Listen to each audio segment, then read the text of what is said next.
Good evening and welcome to Celtic Rumours TV, episode number 153 of Bawz and Bovril podcast. First of all, Happy New Year to everybody that's in the chat, and well, Jerry and Greg. We've got a new guy on the night, Greg Summers, is joining us tonight, as well as Big Jerry, big Captaincy boy for the site.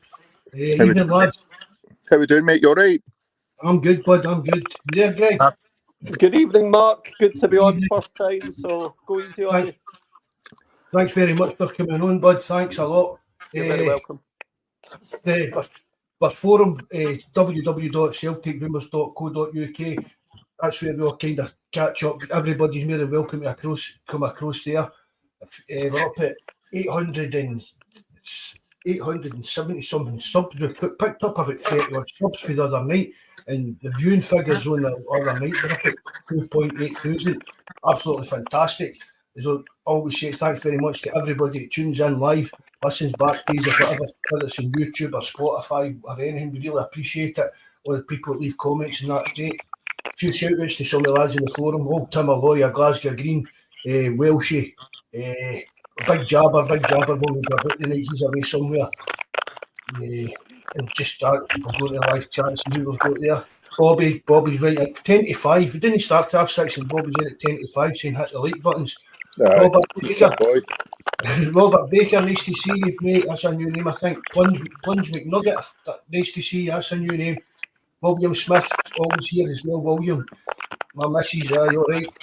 Henky, nice to see you, Henky, bud. Aidan, Will Smith again. Liam Doyle, nice to see you, Liam. Aidan Nicholson there. JFP, the Bishop. The Bishop's in. Martin's there, nice to see you again, Martin. Bobby, 1962 to there too. Well, just get on with it. We'll start talking about yesterday's game. Yep. Hi, I'm over the moon, mate. I'll fire the link out and see if JFP wants to come on. Aye. Get any of them on that are wanting to come on. Happy New Year to everybody.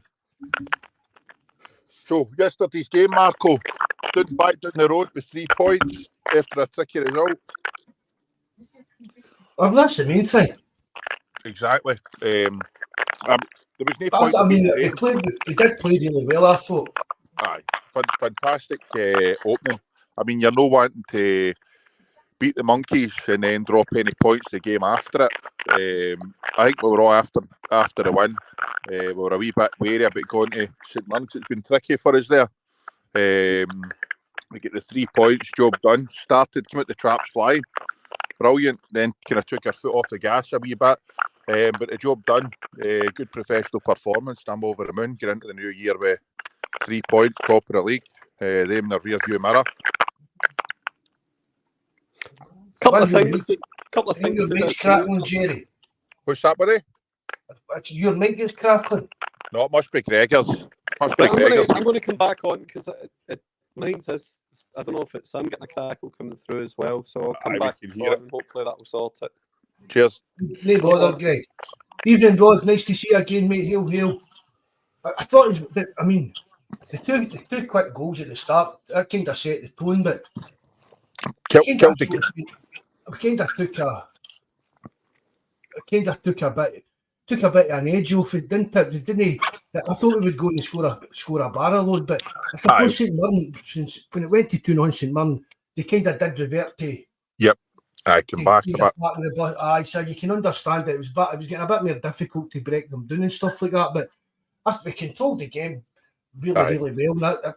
I mean, the minute St Mirren were playing, but fair dues, they're off the back of 3-0 win to Aberdeen, but still St Mirren. A bit of a bogey team for us, mate. Aye, we've had a few difficult results for games with them. So it was you're always expecting that after the first 2 goals. You're always thinking, oh, this is going to be a cricket score here. But they dropped deep and made it a bit harder for us. We were always in control. We were in total control. I think the whole defence, they weren't troubled that much, but they dealt with everything they were need to. Bernardo and O'Reilly were outstanding in midfield again.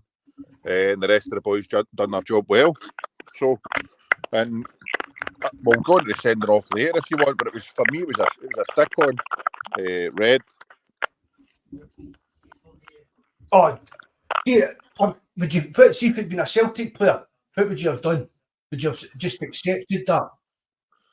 See, the thing is, right, the boy's got to go. See them up, the way the game is now, it's a sending off.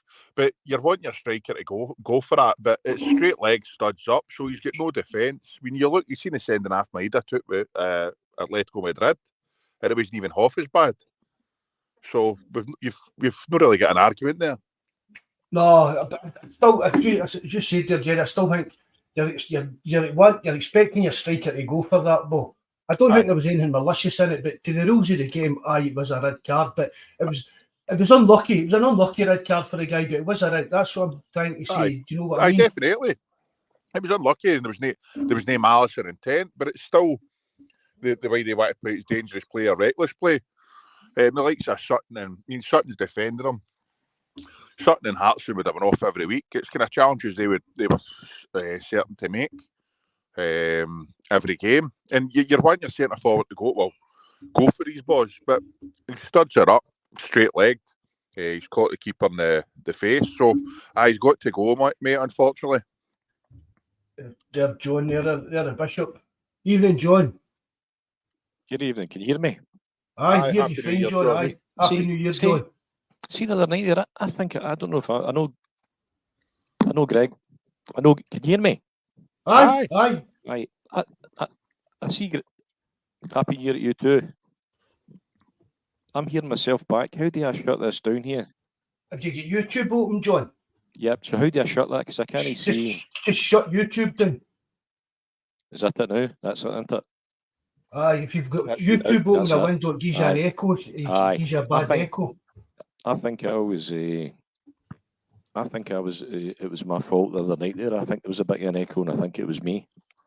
No, I was fine. Was it okay? Aye. I couldn't hear anything. There was a wee delay there when you were talking, John, but it's fine now. It's away. Aye. It says, how you doing? All right?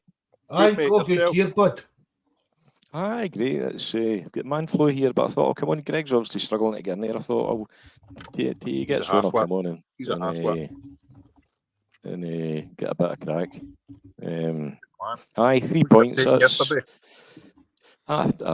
fantastic. As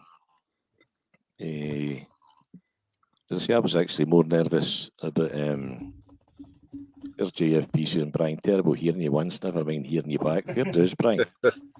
You'll never have many pals, Brian. And don't get in the Bobby the Barman route. Right. Evening, Shell. Nice to see you again, Mrs. Thanks for coming in. I was worried more. I was a bit more concerned about because your big dread, particularly with them playing ahead of you, was that you go to Paisley, you don't pick up 3 points after beating them in the Saturday, but I know that's sort of settled for that. Fantastic. I watched the highlights again there. What a performance for Bernardo. See the question. I see the questions banded about has Bernardo done enough? Watch the highlights back again. You would. I remember the first time I seen Juranovic, I thought he would be worth 6 million. First time I seen Jota, I thought just pay the money. Yep. And when you see Bernardo, the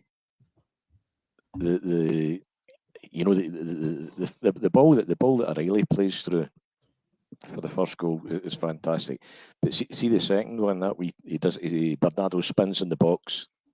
He lays it to O'Reilly for his goal, and he has that spin in the box and that turn and shot again at the other again before he has that ludicrous lob for Taylor's goal at the end. Mm-hmm. Fantastic, absolutely fantastic performance. Aye. I agree, John. It's took him a wee bit to get going. 100%. But there's definitely a player. There's definitely quality in there. And I think Mark alluded to the fact that it could be something similar to the Jota deal, with a 5 to 6 million, but a hefty selling on fee. I heard that'll be the same deal or similar, eh? Yep. which is, I mean, it's a no-brainer for me. I'd pay it in January. Do you know what I mean? There's no risk with the sell-on clause, because all it is like all it means that you're making less, you're not losing. Aye. Do you know? If you buy him for 6 and he's worth 30, it's not that you're going to lose money. It's just you're going to make less. You could probably do with that team in Belgium done with Jack Hendry. You could probably buy Bernardo for the 6 million, probably sell him at a profit even in the summer. Yep, I thought he looked. O'Reilly was exceptional, but I thought O'Reilly was exceptional and Bernardo gets man of the match. It was fantastic. 3 points back down the road. 3 points not to dodge, as you'd say. That's the bottom line. How's that go for you, Greg? Is that better? He's away with the fairies, Ham. Can you hear me, Mark? All right, aye. Aye, I can hear you and John fine, aye. That's fine. That's fine. Aye. Do you think we'll spend the money in the January, or do you think we'll wait till the summer?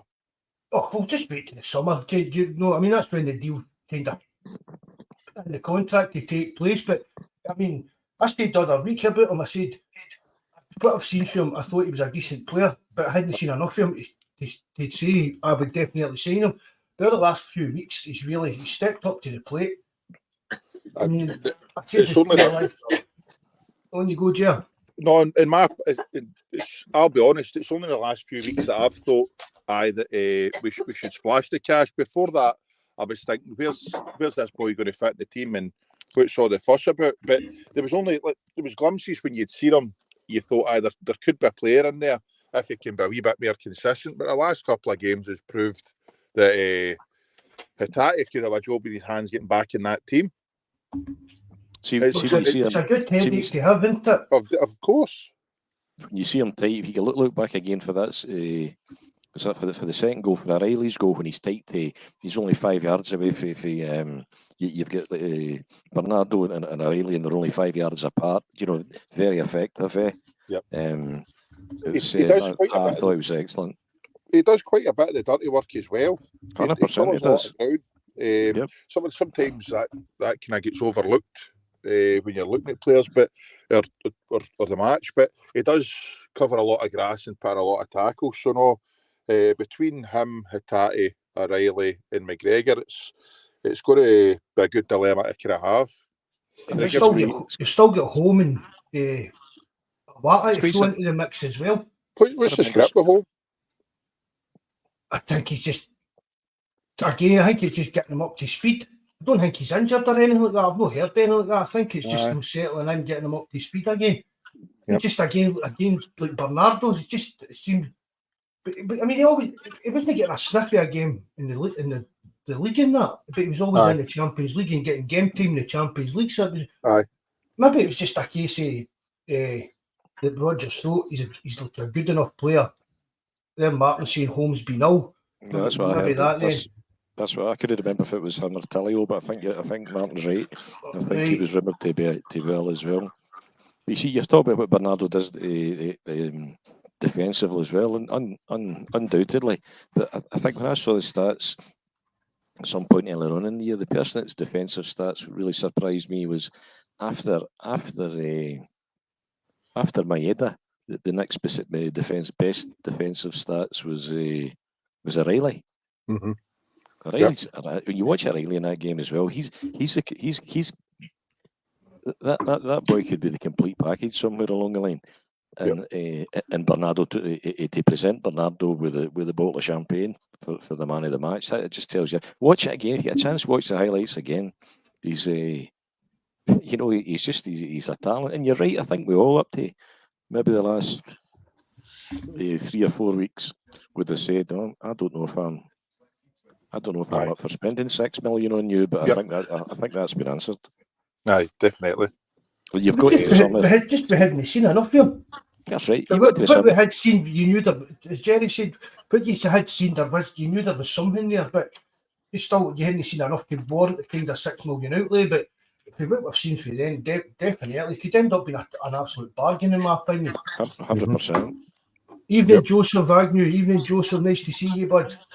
A good finish by John's favourite player, Taylor, as well, for a third. What a finish. I was delighted for him. Absolutely delighted for him. You know, I thought that's about the last 3 or 4 games. I thought he's been excellent. I'm not saying we don't need a left back, but I thought he's been excellent. And see, you know, for the bit of dig he's got as well, he's just a nippy wee. Oh, it was a dull one he took. Aye, he's as hard as nails. You know, he's you know, if we do, I would buy a number 1 left back. No, so you know that you're not looking for a backup to Taylor. You're looking for a number. You want somebody. That's the same for every position. You look for somebody that's better than. But I would keep Taylor every day of the week. I said that last week. Yep. Just love I love the wee man. I would. We've said it a few times. There's nobody out there that we couldn't maybe improve upon. I know maybe O'Reilly is getting towards that kind of player will struggle. And McGregor, if he wasn't one of our own, now we would struggle. But every position we should be trying to look for somebody that's better rather than back up to them. But it's I thought he took his goal well. That was a nasty one he took just before the goal, and then carry on. I thought maybe that was him going to be getting off, but he carried on and then scored a cracking goal. So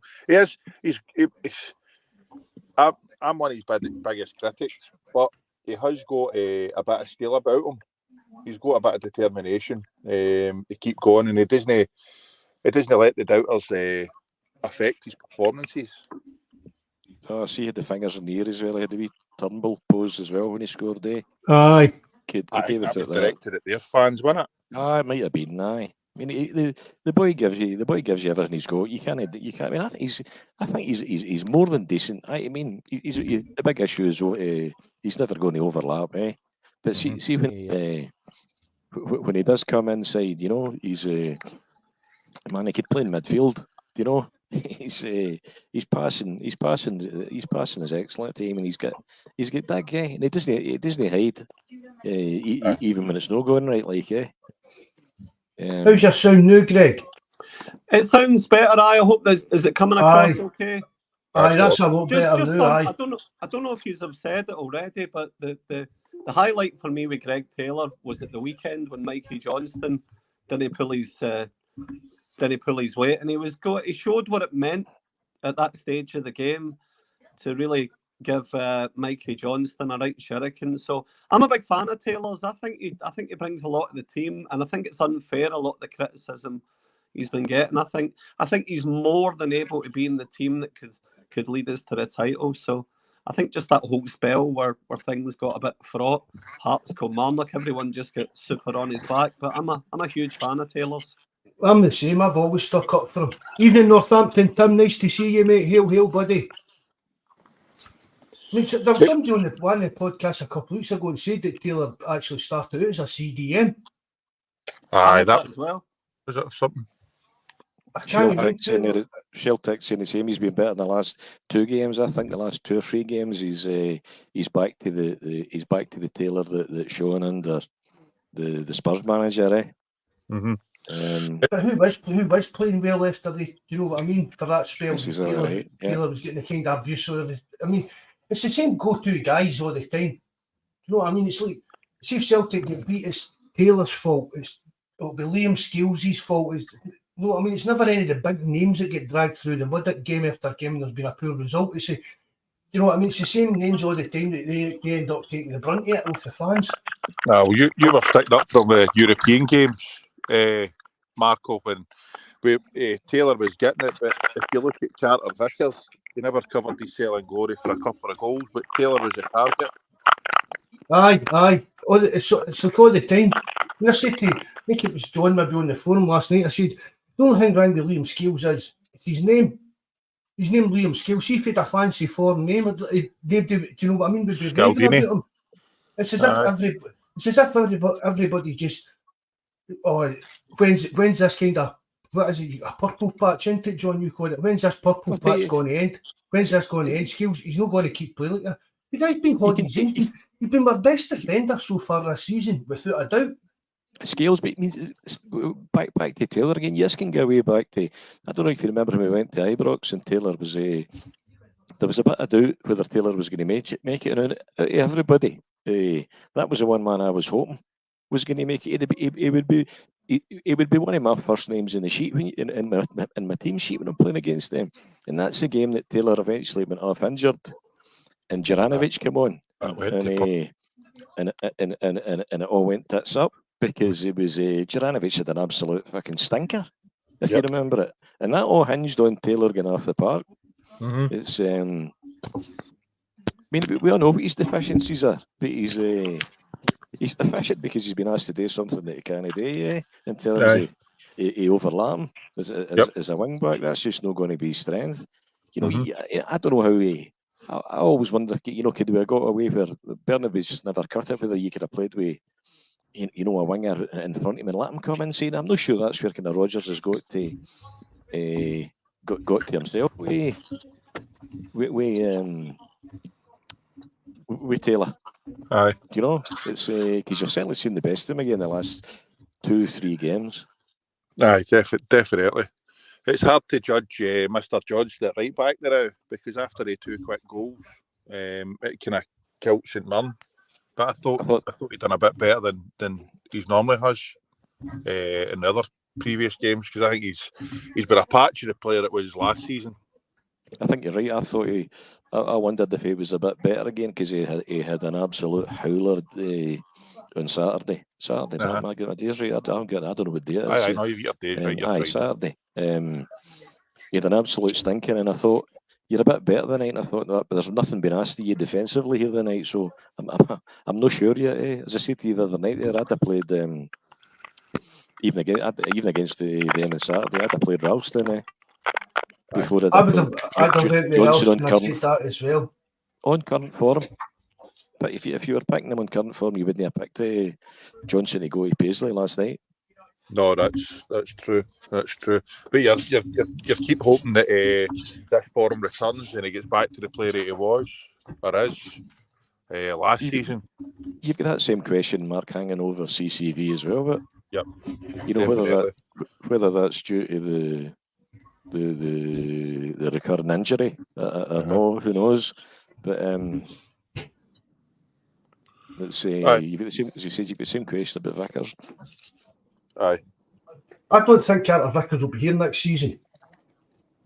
No, there seems to be a kind of groundswell of opinion that thinks we might get to the summer at him. And as I said, he had made rumblings before, hadn't he? And Rodgers made a reference the other night there to this team being at the end of a cycle. You know, you've played most of this season without him anyway. Aye. I watched Scales again last night. I mean, that's about the last all the games we've been at, including the European games. Watched them on Saturday against them and last night as well. That's what I'd said to you last week. We need to stop referring to it as a purple patch. The guys earned the right for us to start taking him seriously. Totally agree, mate. Totally agree. Undoubtedly, and as I said, I wasn't too worried about Welsh playing beside him either. I was a bit concerned when Nawrocki came on against them, but done very well. Did he do as well last night? I don't know. I think he stood off a few times last night, and I thought, you know, why are you standing off? And do you remember us talking about Alan Morrison with the stats and the question mark over Lagerbielke was pace and Nawrocki was lightweight, and I'd said against the Rangers it didn't look lightweight, but I wondered last night if there was a pace issue with him as well. Aye, when you're playing a hard line. See the one with the boy the first half got across the box. Yep. I thought it was a bit. He had maybe a bit of yard on the boy, but the boy made the kind of ground up, and I was thinking, you're maybe not the sharpest, the quickest. Maybe that's what your downside is. I thought the same. I thought, is there a pace issue here as well? Aye. He certainly didn't look light. He certainly doesn't look lightweight. That's for sure. No. You know? I wouldn't say he's lightweight, but it'll be maybe a problem if we're trying to play a higher line. If he's slowing a week in jail, because I don't think even the rumours with McKenna seem to be gathering a bit of pace, but I don't think he's blessed with terrific pace either, which isn't ideal. So, but Scaldini's going to be the main man, I think, and I think if Vickers is away in the summer, I think we'll definitely be getting McKenna in. Does anybody think, Chelsea, does anybody think that he's away this window? Nah, no chance, can't see it. No, in January. I don't think we'll lose anybody in January. Nah, Riley will not be going anywhere either, I don't think. He seems to be thoroughly enjoying his football at Celtic Park, yeah. Evening, Nightmare. Nice to see you again, mate. Thanks for coming in, bud. No, I can't believe that anybody would think that Riley would possibly be away in January, would even entertain selling them. We can't emphasise it's massive the rest of this season for us and how we're going to be going forward. So to let I heard the great stat today. Any of bigger players go in this window would be unreal. Sorry, Greg, what you saying? Matt O'Reilly's been involved in 100 appearances. He's been involved in 44 goals. His return is even better than Jota's. I just thought, man, that's astounding. His stats. He's been some signing, no denying that. Some signing, but he's only going to get better, especially playing under a manager that I think he appreciates and gets on with in Rodgers. So we'll enjoy him for the it'd be ideal if we could hold on to that midfield for another shot at Europe again next season. That's my point, Jerry. I don't think it's even that they're plunged there saying that Matt O'Reilly will go in the summer. It's like, who's going to come in for Matt O'Reilly? Well, we heard the same before about Jota, Hatate, Vickers, but it's... but that's Champions League. You know what I mean? Who is another Champions League team going to come in for Matt O'Reilly? Is he going to walk away for another crack at his new improved Champions League to sign for? I mean, I'd be gutted. You know how much I like Matt. Love the guy, in fact. But is he going to... I'd be gutted if he would left us for a mid-level pub league team or something like that. Aye. Is another Champions League team going to come in for him? I don't know, and I think that Champions League could be a big pull for Celtic with possible signings and with keeping players that we've already got here. Exactly, that's I can't reiterate it. It's these next 4.5-5 months will be massive for us. If we win this league, what we want to do next season with the pool of this new format and all the rest of it, I think it'll be something else. So I think that'll obviously got to enable us to keep players and then get other players in. So I think, but it'd be ideal if we could keep that midfield together and try and give them a crack at Europe next season. So many times we've seen it, we've got a kind of decent few players in, but the squad gets broken up and sold before they can actually have the time to gel and do something. That's the point we've made. We'll get back to quoting the Spurs manager as well, and that's it exactly. He was talking about recruitment not being fast enough. Is you're not getting the development potential, then a bit of quality run about it to actually get a nucleus of a team to actually go and have it and make a fist in the. Aye. And you end up in the position where we ended up in this year, where you just you're turning up to be whipping boys again, and that's not attraction. It's an attraction that we can offer Champions League football, but not if you're getting pumped repeatedly, and you've not got a structure at the football club that you're getting to a point where you can make where you've got realistic aspirations or even ambition to try to get out the group stages and make it to the last 16. Yep.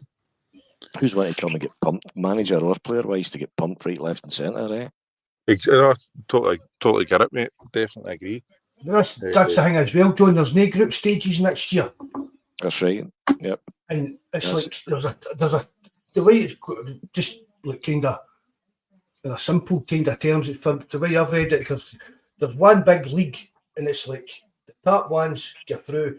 The second kind of the middle section, they have a playoff to get through, and the bottom ones are out. Surely we're good when we see the other teams, the smaller clubs in that for other countries. Surely to God, by the time this comes about next season, we've got a squad that's good enough to at least get us into that middle section, into the kind of playoffs to get into the further rounds. Mm-hmm. That's my hope. I mean, I'm not expecting us to be up there near pushing the top of the league, but surely with the money that we've already got in the bank, the money that we're going to get for this season, the money we're going to get for this Champions League next season, surely the money's going to be spent to make at least. You look at it, but at least have a crack at getting to that level, give us a bit of hope instead of just even looking at our squad and saying, "Oh, this has got to be a nightmare." When we're talking there, but you're saying about Roger saying that this is a team that's getting to the end of the cycle, end of a cycle. You know, if that quality had been brought in, as was said repeatedly, with it, get away back. If that had been brought in the summer again, because it's increasingly difficult to try to do it in the January transfer window. The quality you're looking for is all are all competing for leagues and are all wanting to be held on to by their clubs. So you're making it very, very difficult, and then we'll be scrambling about in the summer window again to try to bring that wee bit of quality into building about the nucleus that you're hoping we can keep together, the O'Reillys and Hatate, and just to put a bit of quality around about that. That's what the Spurs manager was meaning when the board wasn't doing it fast enough. Yep. It wasn't that he wasn't getting his players that he's asked for in fast enough. It was the bigger picture than that. It's not happening fast enough. The whole model. I totally agree with you, mate. I mean, if we had a bit of quality in the summer, I'm a believer we'd get out of this group. 100%. I think after the first 3 games, we were all saying, look, we've no disgraced ourselves here. We're maybe punched. I mean, you think Lazio and Madrid have been really good teams over the years, but you were thinking after 3 games, look, we've just been a wee bit unlucky. If we had that bit of quality, then we could have realistically been top if we taken our chances and things had panned out a wee bit different. But then, yeah, it's back to the same old. If we're not going to try and invest in the team and progress, we're always going to fall short and end up being the whipping boys. It's always a kicking the guts. I'd posted the other day that I'll reserve judgment, but I've said repeatedly I'm managing my expectations and preparing to be disappointed. Rodgers is I think I'd say that I was struggling to get my head around about Rodgers' arithmetic, because in the summertime, when he arrives here, he tells us he needs 4 quality additions, and then he loses Moy, loses Jota, loses Starfelt, and now he's telling us he needs 1 or 2. Now, 4 plus 3 isn't 1 or 2. The last time I crunched the numbers, I'm struggling with his. I'm frightened to get. We can all see what should be done. The big question is are they going to do what should be done? Are they going to try to put somebody better in all the positions than where we're needing strength now? Somebody better than Hart, somebody better than Taylor, somebody better than Kyogo. Does the board have that level of ambition or aspirations?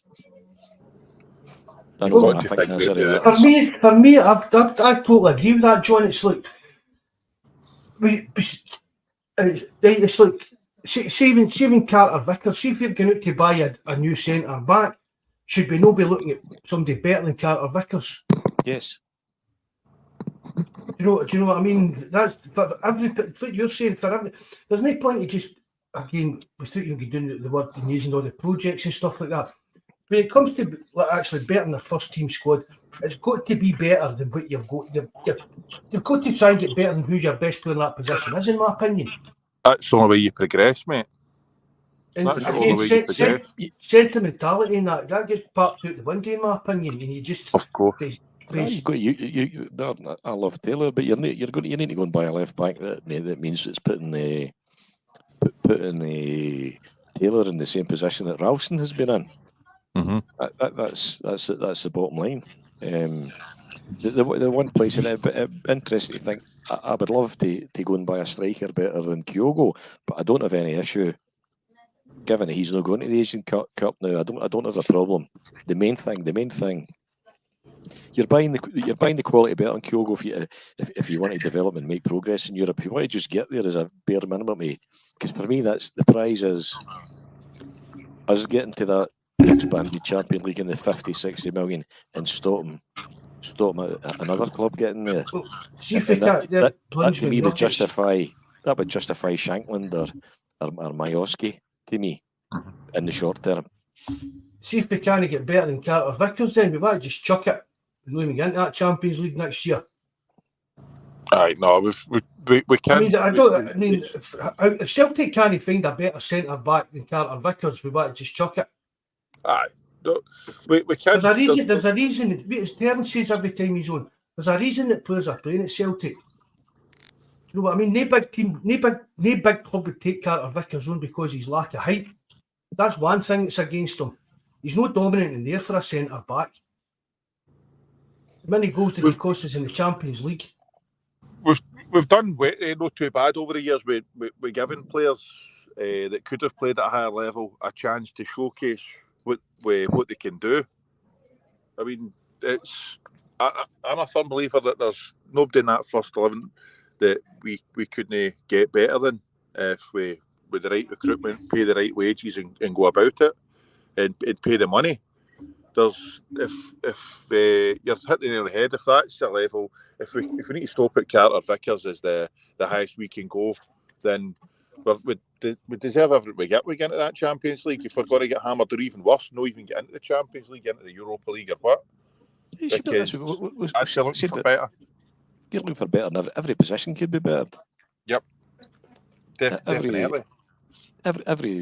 Every position could be better. I think the only time I can think is you're thinking, where would we get better than you? In my time of watching Celtic would have been Larsson, because at that time he was the best striker in the country, including the public at that time when he was here. But every other position, and you should be going to see where do we go and get a left back that relegates Taylor to the bench? Where do we go and get a centre half that relegates CCV and Scales? That's got to be where do we go and get a striker that puts Scales on, that puts Kyogo on the bench? Yep. That's if there was any level, you'll learn a lot here. I've tended to give them the board the benefit to do it, but your eyes were really opened at that summer transfer window. But you're going to, and the people that's on here that are on all the time defending them, they just make me want to jump off a tall building. You know that I should be grateful that we're just not dead, like the Rangers. We're as I said the other night, Celtic is a well-run business. They're not a well-run football club. Yeah, totally agree, mate. But this January transfer window will tell you everything. It's a very hard window to try and get the players in. I'll give them that, but they need to show some level of ambition and get a couple of quality signings in, first team ready quality signings in the door. It'll be hard. It's always hard on the January. You've only got the 4 weeks. And I know a lot of teams are wanting to sell their better players in January, but it's... Even if there's a couple of Bosmans lined up for the summer that get announced in January, do you know, as quality players, it just gives you that to look forward to, put your mind at rest a bit. I mean, we spoke about it. We don't need any great signings to come in January to guarantee winning this league. They're garbage. They're not getting away from it. They're rank rotten. Do you know what I mean? It's Mark all the time. What? I love your confidence all the time. I wished it was me, mate. I think terrible. I'm probably somewhere halfway between where I was and where you are. I wasn't buying the. I wasn't buying we're turned a corner, but after we beat them on Saturday, even though that was in the back, it was the first time that we'd won three games in a trot, But when I watched the game last night, I thought we have turned a corner. But you still need a striker. You need a striker. You need, ideally, something that's better than Kyogo. If we can't do that in this window, Majowski, our second choice. Shankland. I think we'll sign one of the other. I looked at the stats today. I'd put a post on. I'll just see if I can get it here. Somebody had asked a good question on the page. What was it? Who would you take? I said, well, Shanklin's the lead. He's top scorer with 13 goals in 18 all competitions. Majowski, 9 goals and 15 in all competitions. I watched the two of them. I deliberately watched the Hearts highlights and the Aberdeen highlights. Both scored cracking goals yesterday. Shanklin's with outside his foot was an absolute peach. Both of them.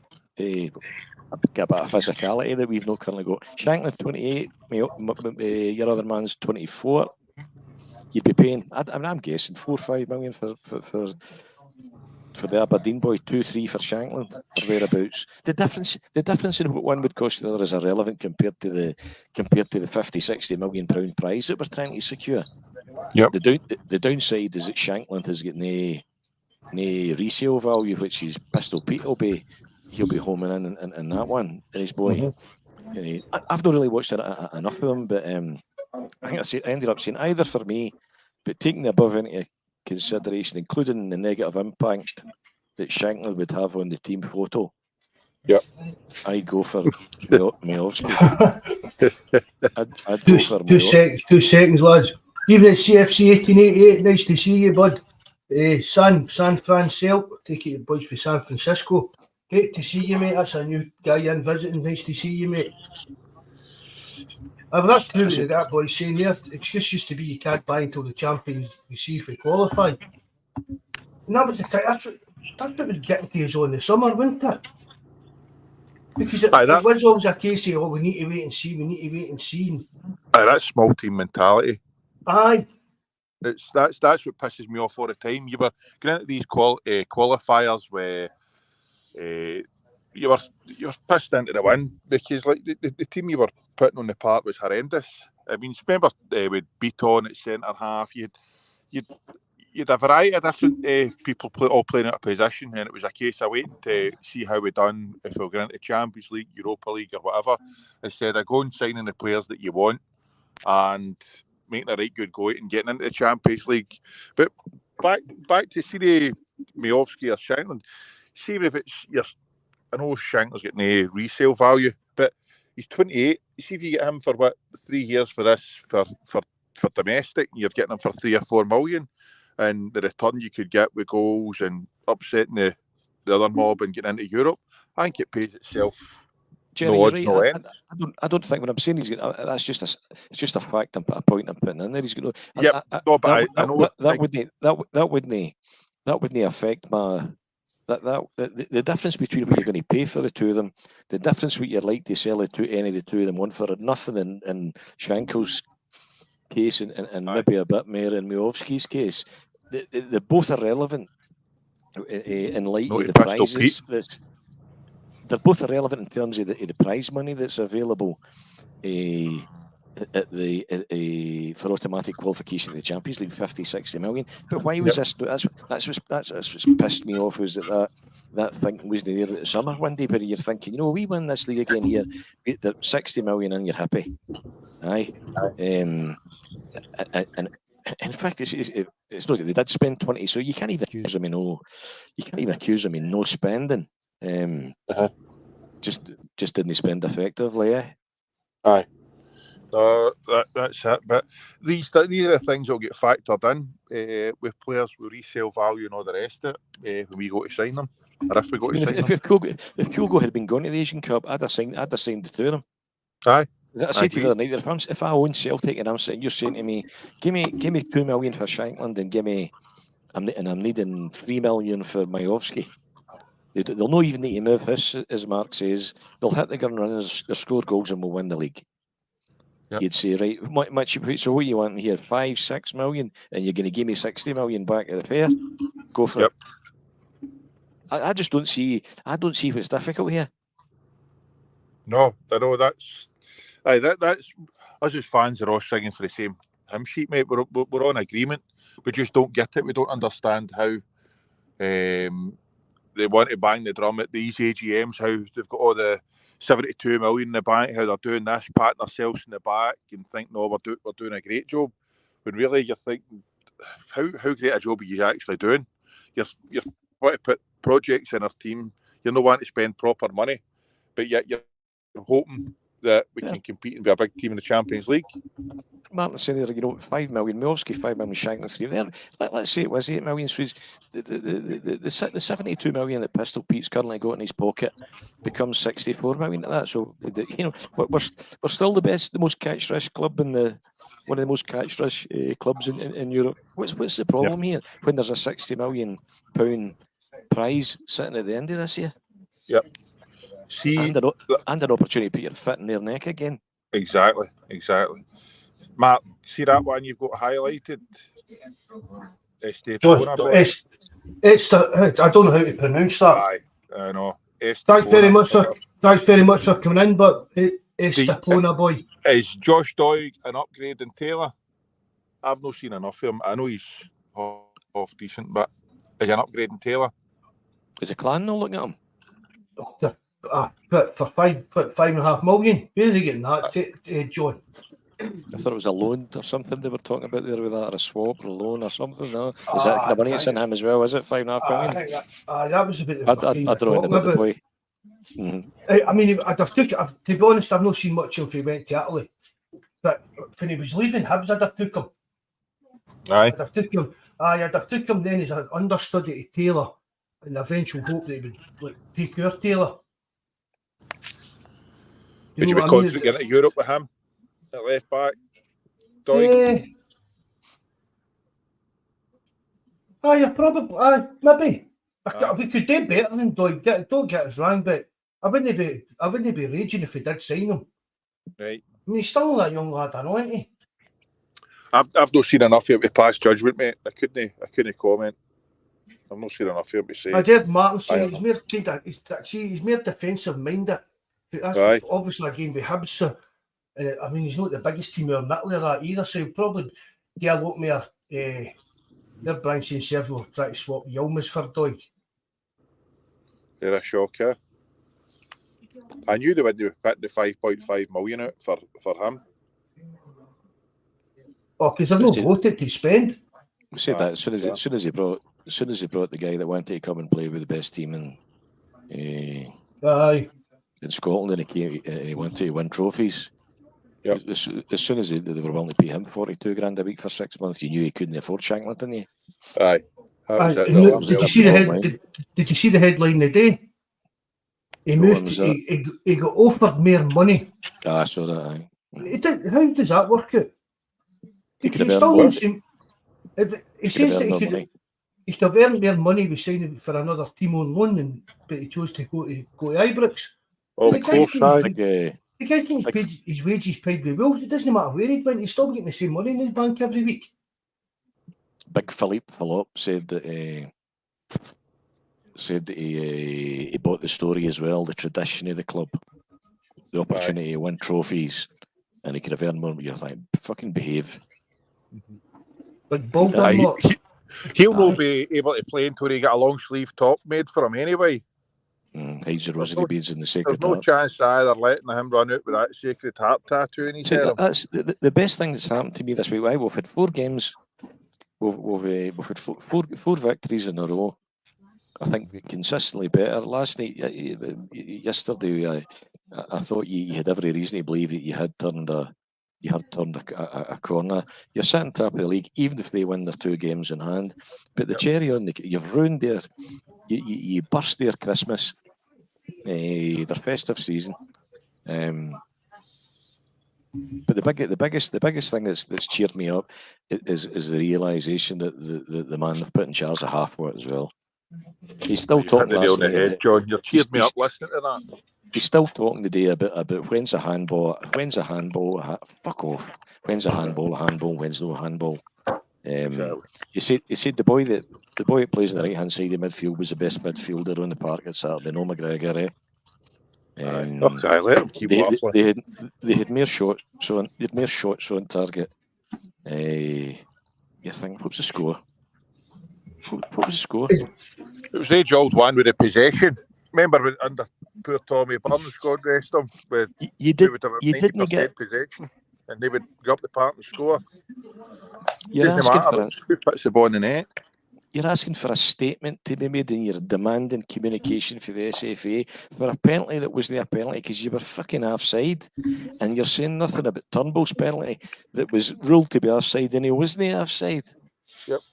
It's, you couldn't write it. So I mean, that's because I'd say at the time that the biggest threat to Celtic season was when they sacked the London Barra boy. Because he was just an imposter, and I thought they've got a guy here with a respectable CV and a serious manager. Yep. But he's a halfwit. I don't know if I haven't heard anyone mention the moment of Cantwell having a go at McGregor where he clearly elbowed him. I watched it right in front of me. I don't know how many people have seen it, but Cantwell went right into McGregor's back and battered him on a cracker with his shoulder deliberately. Hasn't been picked up by anyone. I haven't heard it.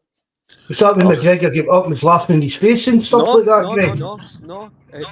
Very clearly, Cantwell, right in front of me. I was sitting in Big Campsy's seat, so thanks, Big Campsy, for that. But very few folk are saying it was a bookable offence. Cantwell right up to him from behind his back, because Cantwell knew that McGregor was all over him, and he very clearly just right up shouldered him, right between the shoulders, with his elbow and his upper his kind of upper arm. I was thinking, nobody's mentioned this. It must have been only thing he done that game then. Well, possibly. She said, "What about Turnbull's? Turnbull's no offside, and that's what rules out the penalty, and it doesn't even get referred to VAR." They're saying you're saying your man Bernardo was lucky to stay on the pad. Goldstein went over the ball. And then he's rolling about. Nearly broke it, and he's rolling about the ground.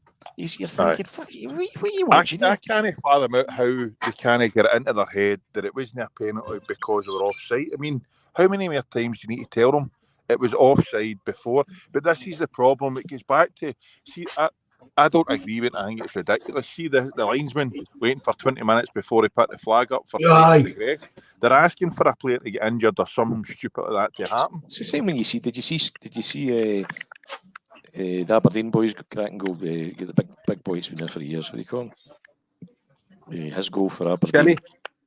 Aye. His goal for Aberdeen was caught, and you've got a guy nearly out at the touchline, but borderline been on the wrong side of the line. I mean, you're thinking, that it's the quicker VAR gets scrapped, the better. It's just, as I said, the only things VAR done is made it harder for Celtic to win the league. Aye, definitely. See I seen somebody's post about signing both of them and saying Kyogo for his shoulder up.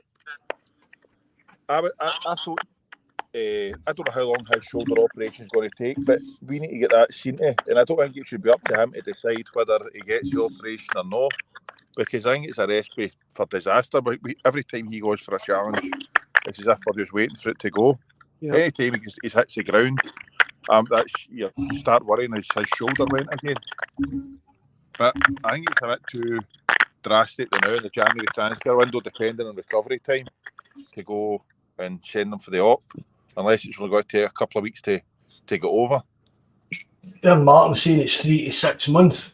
Now that's a bit of a difference then, but you've got to get it sorted out in the summer, in my opinion, then. Aye, well. I mean, how can a shoulder operation take 6 months to recover for? No, I was going to say, I mean, even if it's it's not even a frozen shoulder he's got, but I can't see it being 3 to 6 months for a shoulder. You're back quicker with a broken leg. You could cut your arm off, you'd be back in 3 6 months. Aye.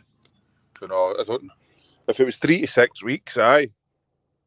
But I told her, it shouldn't be left up to him when he does that. No. I know it's his body and stuff like that, but don't quote me on this. You're a professional athlete. Do you know what I mean? It's not your bosses and stuff's got to something to do with it. We done the politics bit the other night there. Now I don't want to get down the ethics and theology of it, and I need to explore this, but I can't because I can't remember I can't remember the argument as well. But I will look into it because it was in my mind when you talked about the other day there about insisting that somebody does something to their body. There's an ethical kind of conflict there, a kind of moral conflict there, and certainly in an employer insisting that somebody did that, irrespective of what that invasive surgery would be. Breach of So there you contract, go. surely, if they can't perform their duties. I think you'd have the right. I think you'd have the right to sack him, but you wouldn't have the right to. I demand That's the operation done. It's a weird one, isn't it? I mean, it's like Ange would never really comment on injuries and updates and stuff like that. He was right. He was right because he said that was a personal matter. I agree with that. Data protection stuff and all that, which is kind of true, but I thought if that's your job, and for the look, you know what I mean, for the longer term of your career and all that, you just. Punch McNuggets saying that Brendan isn't interested in Shankland or Majowski. It's, I don't know what the guy, the old kindergarten boy that we were sniffing at about the first time. I don't think.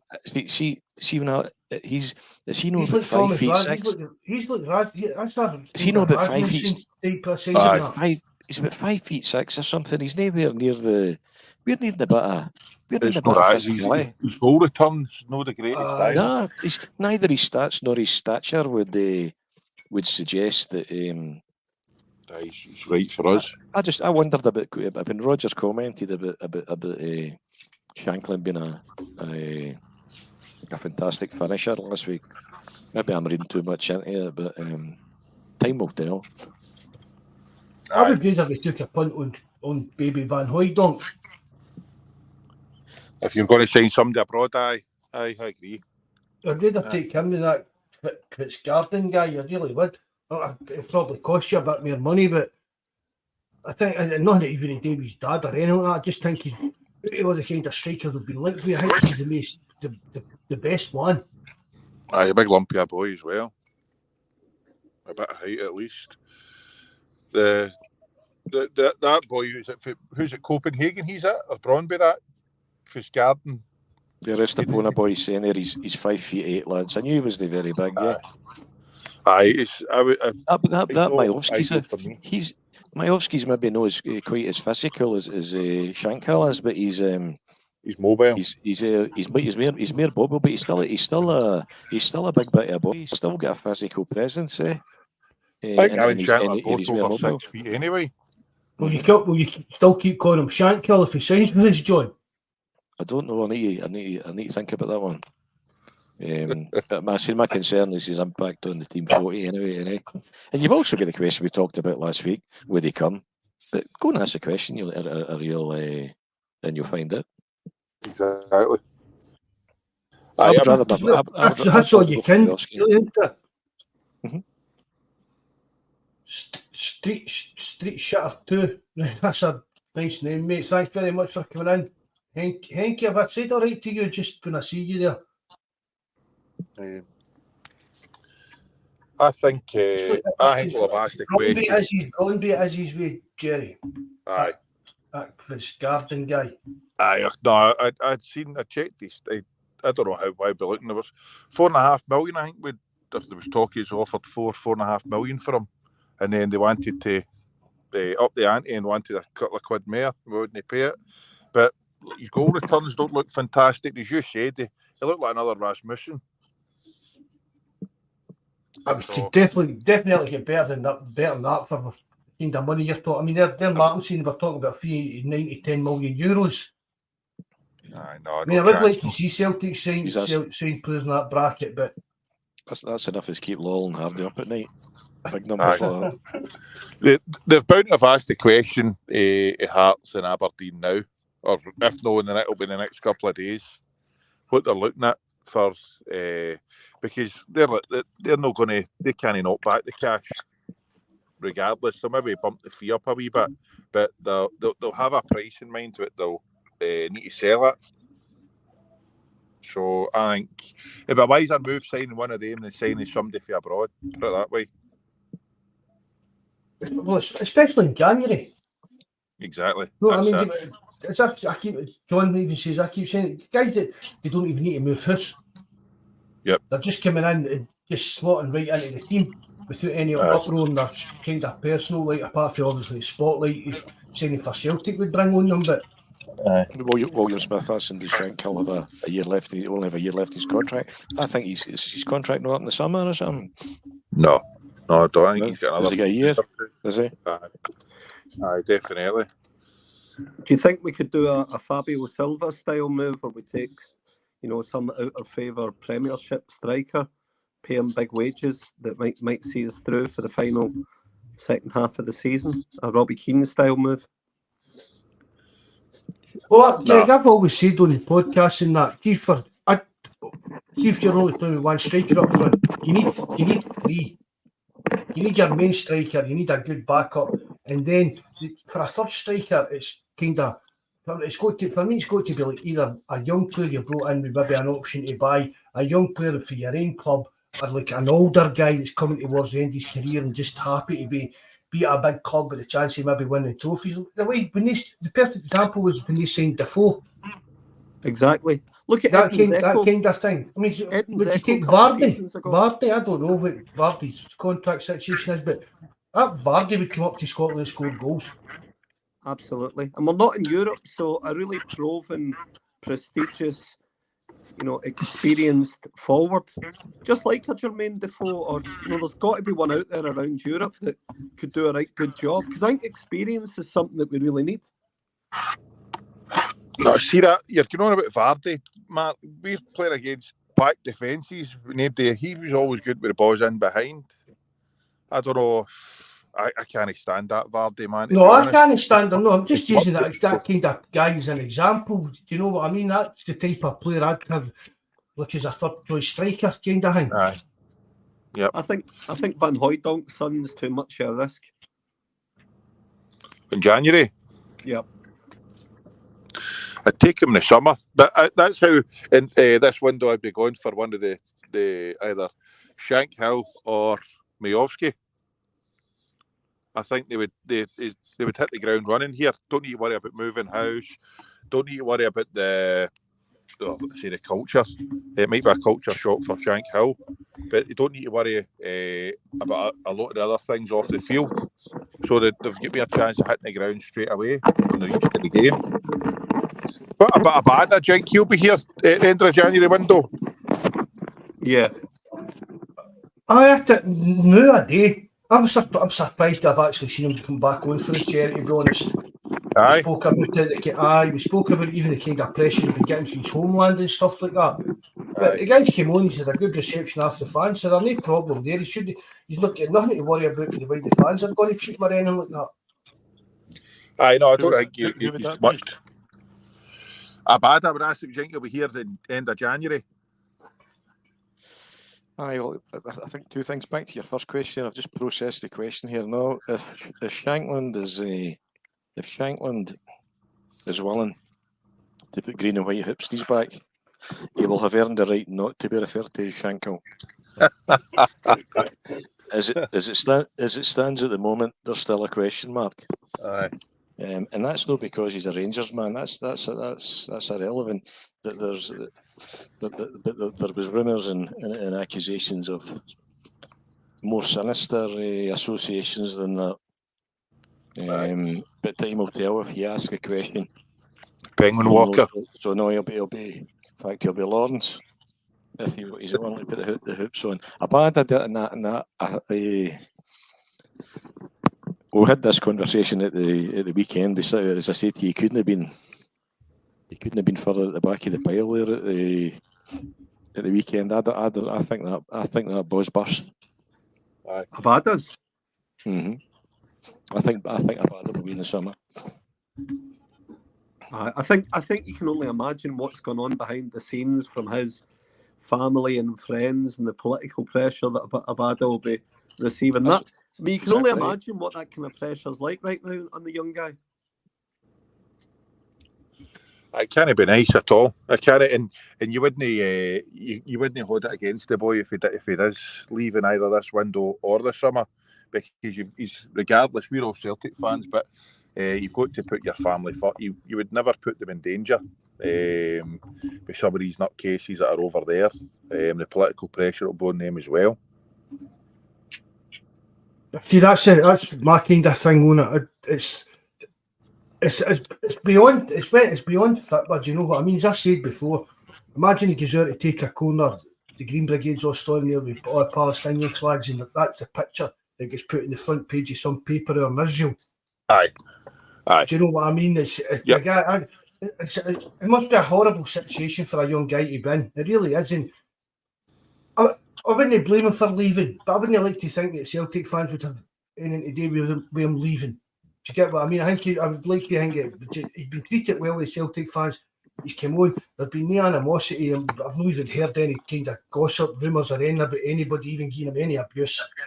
Aye. Yeah, well, it received a right good welcome on Saturday from the crowd that was there, and the reception he got was, I think it was 3 subs that come on at the time, and he was the one that got the cheer, you know. So that was a nice. I think that meant a lot to him. You obviously couldn't see his expression in his face, but the crowd made a big effort to really give him a massive welcome. So that was really positive. But again, the part his family are in Israel. I mean, is he? What are they going to say to him for the national team? What you doing? I mean, him turning up for international duty, and it's what you doing playing with him? They're all over the internet supporting Palestine, and do you know what I mean? Yep. Even things like that. Because that Israel, the guy, the manager of the Israeli team, he sounds like a right crackpot. I can see him rocking up at Ibrox shortly. Do you know what I mean? But really, he's been in the paper for a bad sign for us that he wanted to eat and he was going here on all this part. Aye.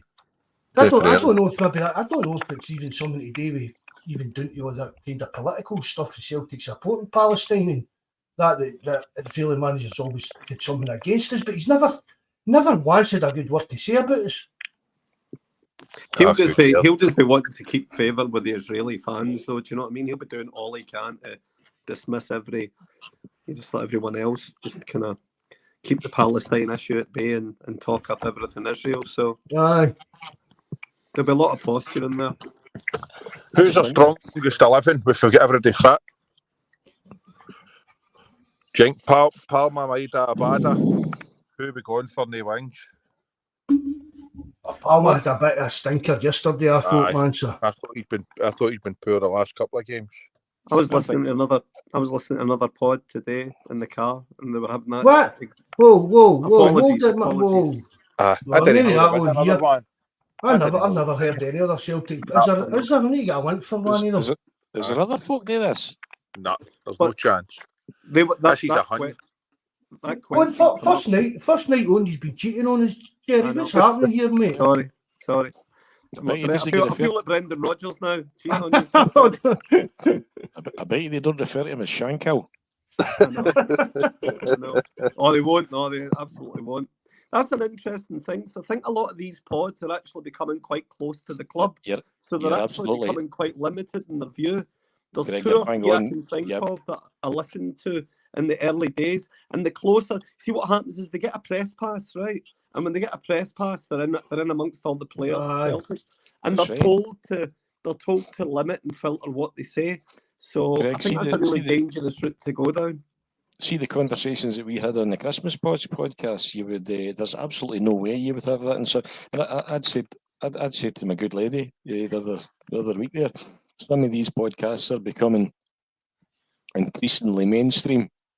Well, and they become almost losing their edge. They become increasingly mainstream very, very quickly because because the folk at Celtic are, the folk who are involved with the press. I know a few of them. And what they do is they keep an eye on the ones that are becoming popular and they get them under their wing so that they can moderate their discussions. So, pods need to be really, really aware of that stuff. Greg, the first thing they do after a revolution is shoot the fucking revolutionaries. It's all very Machiavellian, it's all based on propaganda, keep everyone's mind straight and under control and you'll be able to form and shape the narrative. You're not allowed to say anything bad about Celtic. Well, that's it. You lose your. Well, the four terms broadcast was probably the nearest thing I've heard to our discussions, and they were barred for the press conference. Well, do you know another really interesting point, right? I watch a lot of the press conferences, and you see in the comments, why do they ask such rotten questions? because Celtic moderate them. You're not allowed to. It's like the Prime Minister at question. When it's Wednesdays, open questions in Parliament, they're given the questions, 6 hours before they actually get questioned, and Celtic do the same. So sounds like the AGM. It's not the fault of Ronnie Charters or Ramin Bardwaj for asking mince questions. Celtic won't allow them to ask really pressing questions.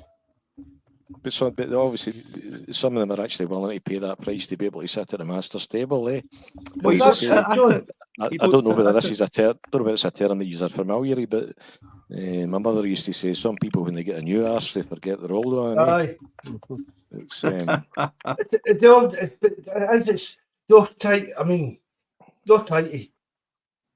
it's like trying to be so professional about stuff. I can't, and I've told you before, I've admit it, I'm paranoid about speaking. I don't think I'm a very good talker and all this kind of stuff. Do you know what I mean? You sound fine, Mark. They get all this kind of access to Celtic, and then that's the end of part of that wee clique. And you can even go back to over the years, there's always been the guys, John. You know what I mean? You can even get back. Mark McGowan was a great guy. I like Mark McGowan, but there was a time when he kind of fell on the other side of the fence, wasn't there? 100%. Well, that's one of the reasons not the view fell on its arse. See, there a wee quick thing breaking about the monkeys have come out and said that in the VAR check there was nothing mentioned about offside in the lead up to the handball. So they'll have had access to the audio then. But they wouldn't need to. No. Because the penalty wasn't gave. But see if they went to check that, they'd have checked back. The basic thing was the AJ's horn wasn't in a natural position. So there was no penalty. That's how it wasn't given. To see even if it was the ref thought it was a penalty, they'd have went out of VAR and what is it? Is it a passage of play or something they called it? I was reading it the other day, and they look back and then they would see, oh well, that was offside anyway. So it wasn't a penalty. So the offside doesn't even really come into it. It wasn't a penalty. The other thing is San Francisco saying sorry I missed the Christmas pod.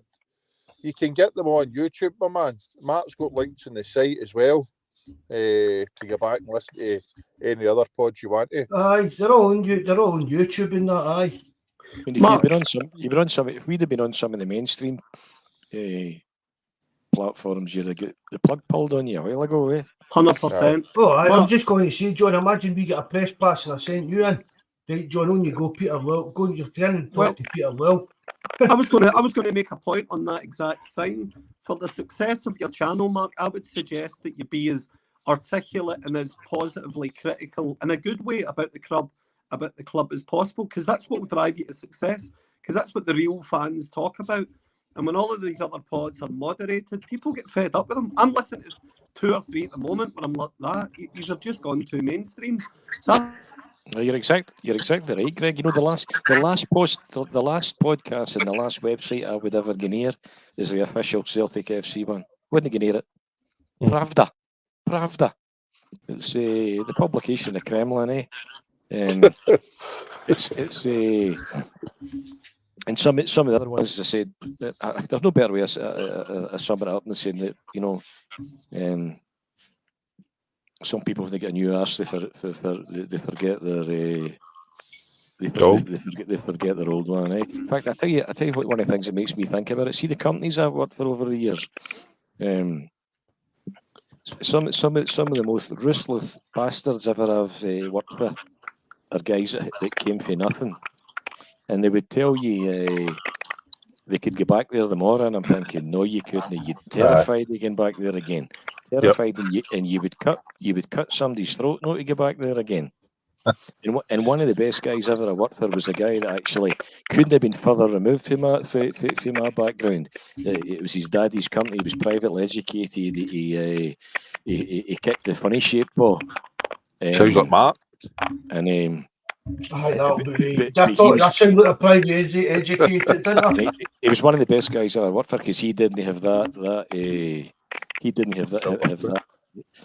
He didn't have that inferiority, and would be terrified to get back there again. Like, you know, so you can see it in some of these podcasts. And the 4 terms, when you listen to the 4 terms, you'd understand why they were banned, because they're probably the closest thing I heard to us. There's another few you could add to the official Celtic FC one that's just not worth listening.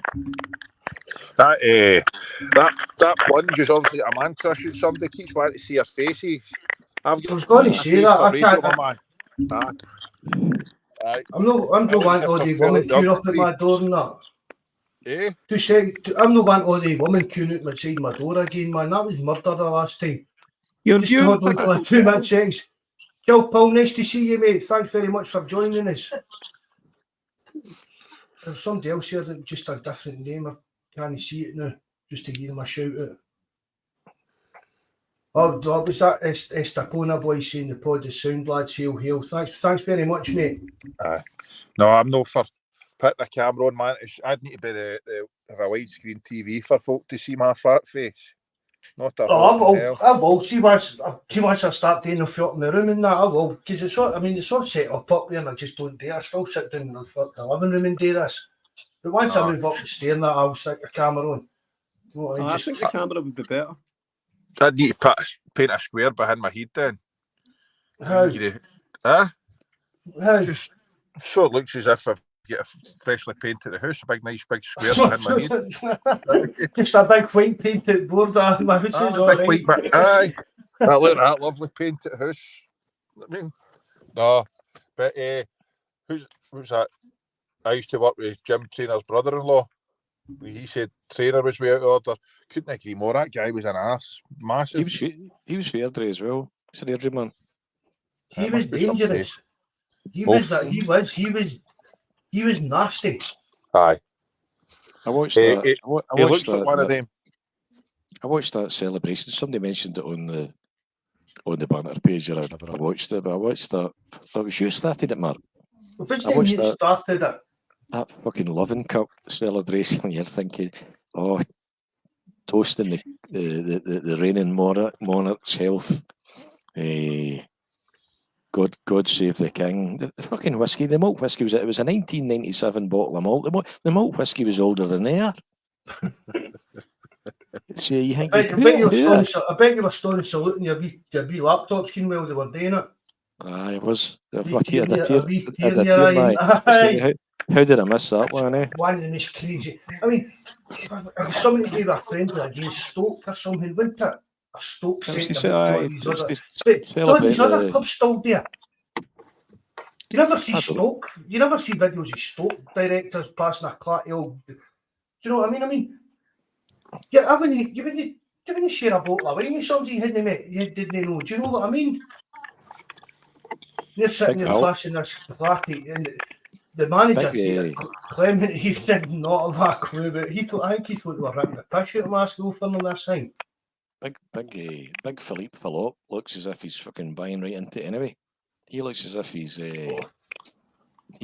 looks as if he's buying all this stuff. Happy New Year, love it. Happy New Year, mate. Nice to see you in. Tell me this, who's got to be the hairpiece cup? Who's got to be the backup when Hart at the end of the season? Who do you think the backup captain? Who do you think that'll go to? The backup captain? Aye, vice captain if Hart leaves. Who would you be? If McGregor was in that pitch and we've got a new keeper in replacing Hart. Scales. I was going to say Scales. I would have went for Scales or all. I know George's got to say Taylor. Aye. Well, maybe Taylor. Yep. I mean, my dad used to joke about Stephen Welsh. I used to call him future Celtic captain Stephen Welsh. Aye. I think that ship maybe have sailed. Matt O'Reilly. I've got to say maybe Matt O'Reilly hangs a bit. I would do that if it was going to mean keeping him. How long's he got left? 3? A year and a half. A year and a half? Aye. Don't say that, man. If he's got a year and a half, he's getting punted this summer. That's it. I thought the guy on Sky yesterday was shocking. I thought it was shocking the boy asking him that. Trying to sell him. Trying to sell him. You know what I mean? He said to me, Well, Carl, Matt, well, congratulations on 100 appearances for Celtic. Now, do you think he'll be here for 100 more? And you could see, for me, Matt O'Reilly kind of gave it. It was a bit taken aback there. No, 2027 O'Reilly's contract runs to. 27. Good. I've got to say, we've only got a year to go, man. We've even started speaking about the contract, sign a contract. Would be daft not to punt him in the summer. As controversial as that would be, but the boy says to himself, "Will you be here for another 100?" And he was a bit taken aback. He's like, "Oh, everybody knows how much I love playing for the club or for Celtic and that. And I want the fans for all their support. It's something, especially this year, and all that kind of thing." He just kind of flapped it down. He never committed to anything, but there was banging out the order, the guy even asking him that. He's made a lot. When there is all this kind of, is he going to go? He's one. I mean, even Celtic. I mean, I can't. It's like there's so many Celtic fans are just like, Matt O'Reilly, he'll be away in the summer. Tatty, he'll be away in the summer.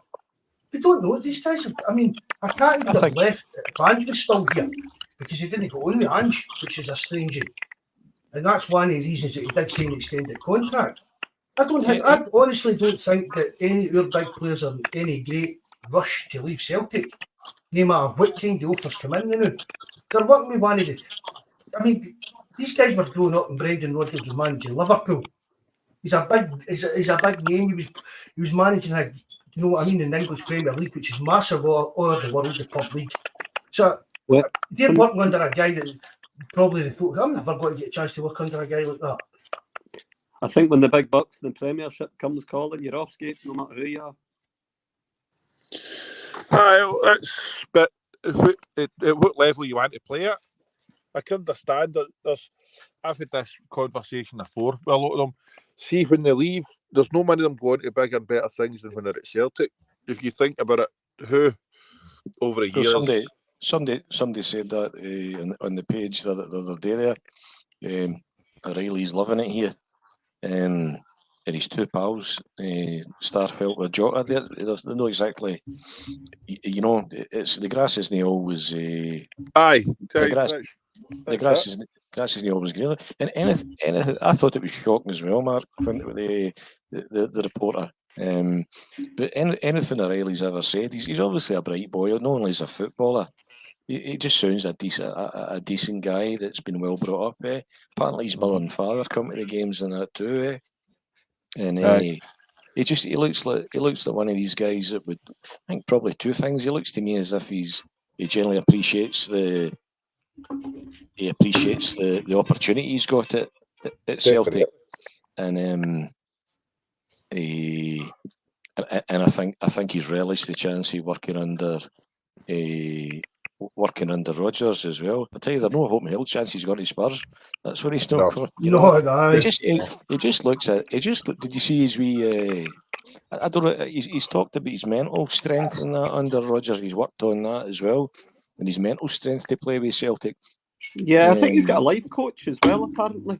Aye, well, I mean, to me that's all bollocks. But that's just my take. We're entitled to an opinion. I just go to my say. Because you get Pilates and all that. Aye, and I get that, and I see because I caught the wee bout of the wee bout of the to the fans after he scored and that. And I think if that's your thing, that's your thing. Eh? But it's just no mine. But he certainly looks as if he's got a degree of spirituality about him. Eh? That's a good thing. Yeah. Shouldn't even look back at what he's done. I mean, what was it? It was Fulham, wasn't it? Was it Fulham he was at and he left him? And he spent 6 months kicking his heels. Yep. Before he decided to sign for MK Dons because that was the best offer and best opportunity to get him on a park playing any kind of level of football and that. So again, what you're saying, John, I don't think he's daft. I don't think money's a big motivator for him. I do. I think it would be more a kind of, is this going to kick my career on to the next level? Do you get what I mean? Is that I could get down to, I don't know, somebody did bought me the half of the club league team and get 60, 70, 80 grand a week, even 100 grand a week. But what am I doing? I'm playing for a club. I want to play in Europe. I want to play in the Champions League. I want to kick on and get my international career rolling and stuff like that. I don't think he's the type of player that would just jump at the first big flash of money waved in front of his eyes. I think he'll No, stay that's because it. of the Euros. You know, his involvement with Denmark. Sorry, Greg, what was that? I said I think he'll stay because of his involvement with Denmark, the Euros. He'll want to make sure that stays in place. Aye. Aye. I would like him to stay, and I think he will. I don't think. I agree with you guys. I mean, essentially, the footballers are all in it for the money at the end of the day, but I don't think it's his God. And I think with a chance to play in this new Champions League setup and keep learning under Rodgers, because he could get into a mid-level team in that EPL, and I know it sounds daft, but it depends on who the manager is and what level they're going to be competing at. Is he going to be at the same? And six weeks later, the manager gets sacked, and he's, I don't fancy him. It strikes me as that Rodgers has been telling him how good he is, and that he shouldn't aspire to mediocrity. Yep. And I don't know the guy, but I just my take on him there. I'm looking at. I'm old enough and ugly enough to know that when people splash enough cash, people do strange things that you wouldn't think would do strange things. But in the main, I think the guy's focused on his career, and I think he's comment made about thoroughly enjoying himself. He certainly comes across very, very well. In terms of improving as well, one of the points that was made by Alan Morrison, I thought was really interesting. I maybe said this to you before. He'd said that mediocre players or average players do better under a manager who simplifies everything and takes the decision making out of everything. Hence why, under Angie, you knew what you were doing. That's what you did. That A, B, C, D, E, F. Aye. Under Rodgers, you can hear Rodgers talking with this. Rodgers likes the players to be capable of a bit of decision making on the field themselves, and he said that can be detrimental for average players, but it can be positive for intelligent players. And it's ironic that the one player you would say beyond any that has improved under Rodgers is possibly one of the most intelligent players on the park is O'Reilly. And beside that, you could put McGregor. In fact, there's a great point. You've got two managers. You've got two future managers there someday in McGregor and O'Reilly. They're just think a bit deeper than a lot of people, a lot of players are maybe thinking. Yep. Mm-hmm. Surely, I see somebody. Two seconds, Jerry. Even in Red Scotland, nice to see you in again, mate. Bobby's in as well. Don't worry about it. He's sitting there. Aye, hitting the like button. Red Scotland, I'm talking about Bobby the barman. Was Red Scotland not the man that coined the Bobby the barman? Aye, that was aye. It was him. That's your mate. Hard to forgive that one and move on, but I'll need to. Mark, was I Henke Moravchik Taylor contracts out the end of this season? Is that can't be right? No. He's got Hart, Bain, Taylor, Turnbull. I knew Hart and Turnbull. I thought Bain signed a new 3-year deal to everybody's dismay, but Taylor I didn't think was out this summer. No way. I think you're right. Aye, 2024. Red Scotland, I think you're right. You think you've got full fat Brendan back in recent weeks. Aye, I don't. I'm not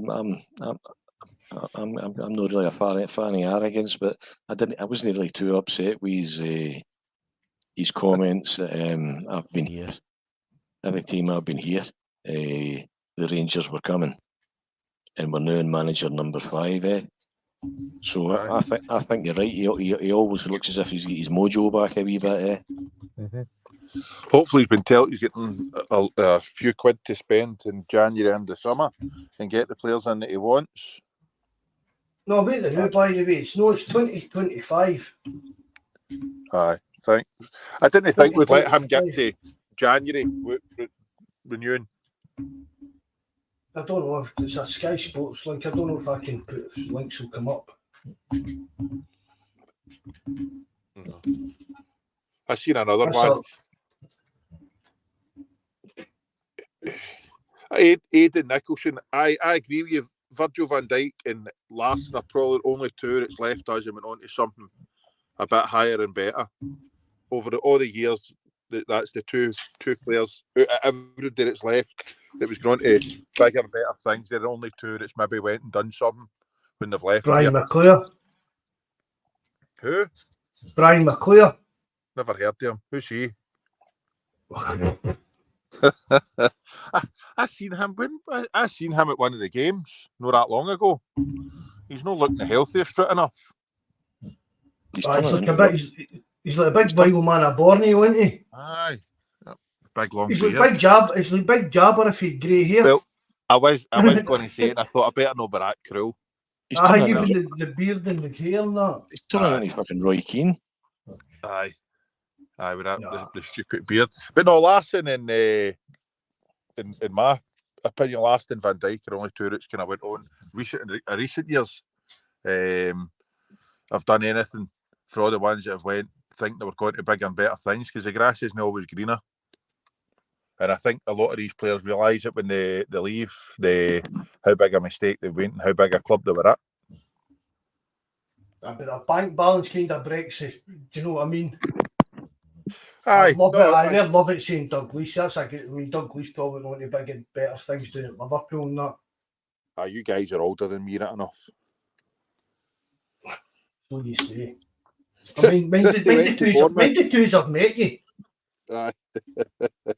Christie's went to Bournemouth. Chilpel said, he went up the way, didn't he? And then, what's his face? Armstrong went down to Southampton. So, even look at Dembele and Edward. You know what I mean? Dembele. What age is Dembele? 27, maybe. 28, 27. Aye. And he's away to Saudi. He's getting serious money, but that's a guy I would have loved. He was out of contract in the summer. I would have loved Celtic to go and offer him a contract in the summer. Who, Dembele? Aye, before he went to Saudi. Oh, obviously no now, but in the summer there, he was under freedom of contract. He was a strange one. I thought he would have done better. Even when they've got Wanyama and KT. Who's it? Chilpel, KT, and then was it Kev, Wanyama? What did they do? Neither of them have done a thing. In my opinion, KT's been too injury prone and not done much. He's won nada with Arsenal. And then Wanyama, we didn't play a couple of games for Tottenham. What did they achieve? Apart from a bigger bank balance. So, not for me. Would you see, like, here one, I was winding people up on the Discord about it last night and that. Would you swap Matt O'Reilly for KT? No. I would swap fucking Taylor for KT.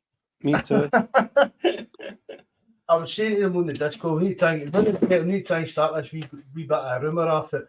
There's a swap deal going on for Matt O'Reilly and KT to come back to Celtic. The Celtic fans would take that.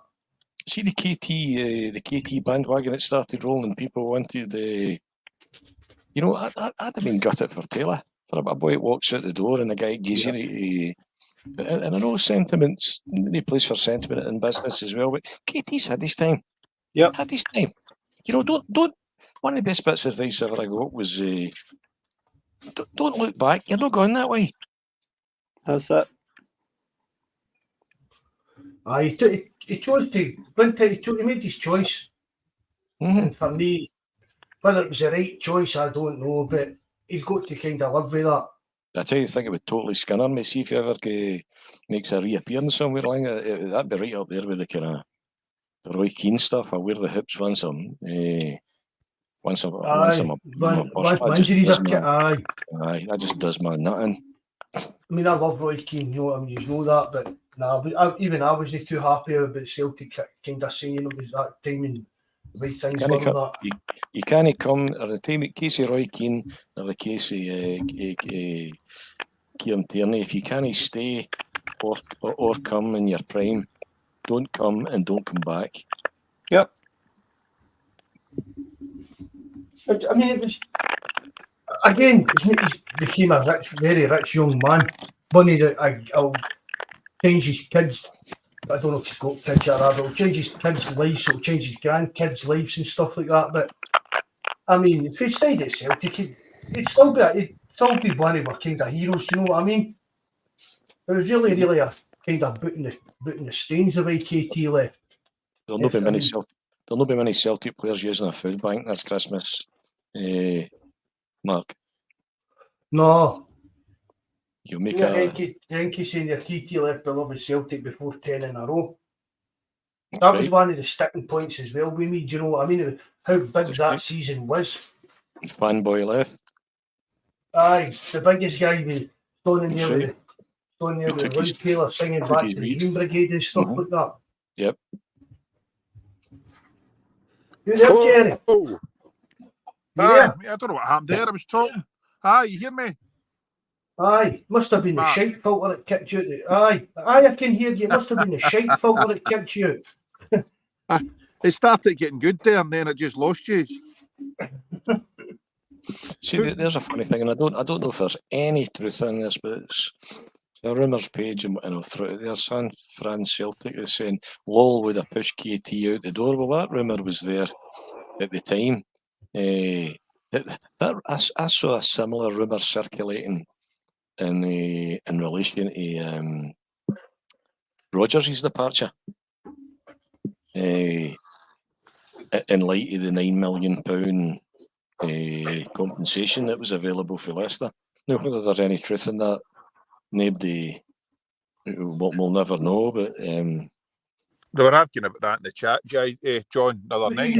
I never saw that. See, even that, but seeing if Law wanted to sell KT, all he needs to say no. See if he to come out and say that Celtic were trying to sign him when he didn't want to go, there'd be uproar, absolute uproar.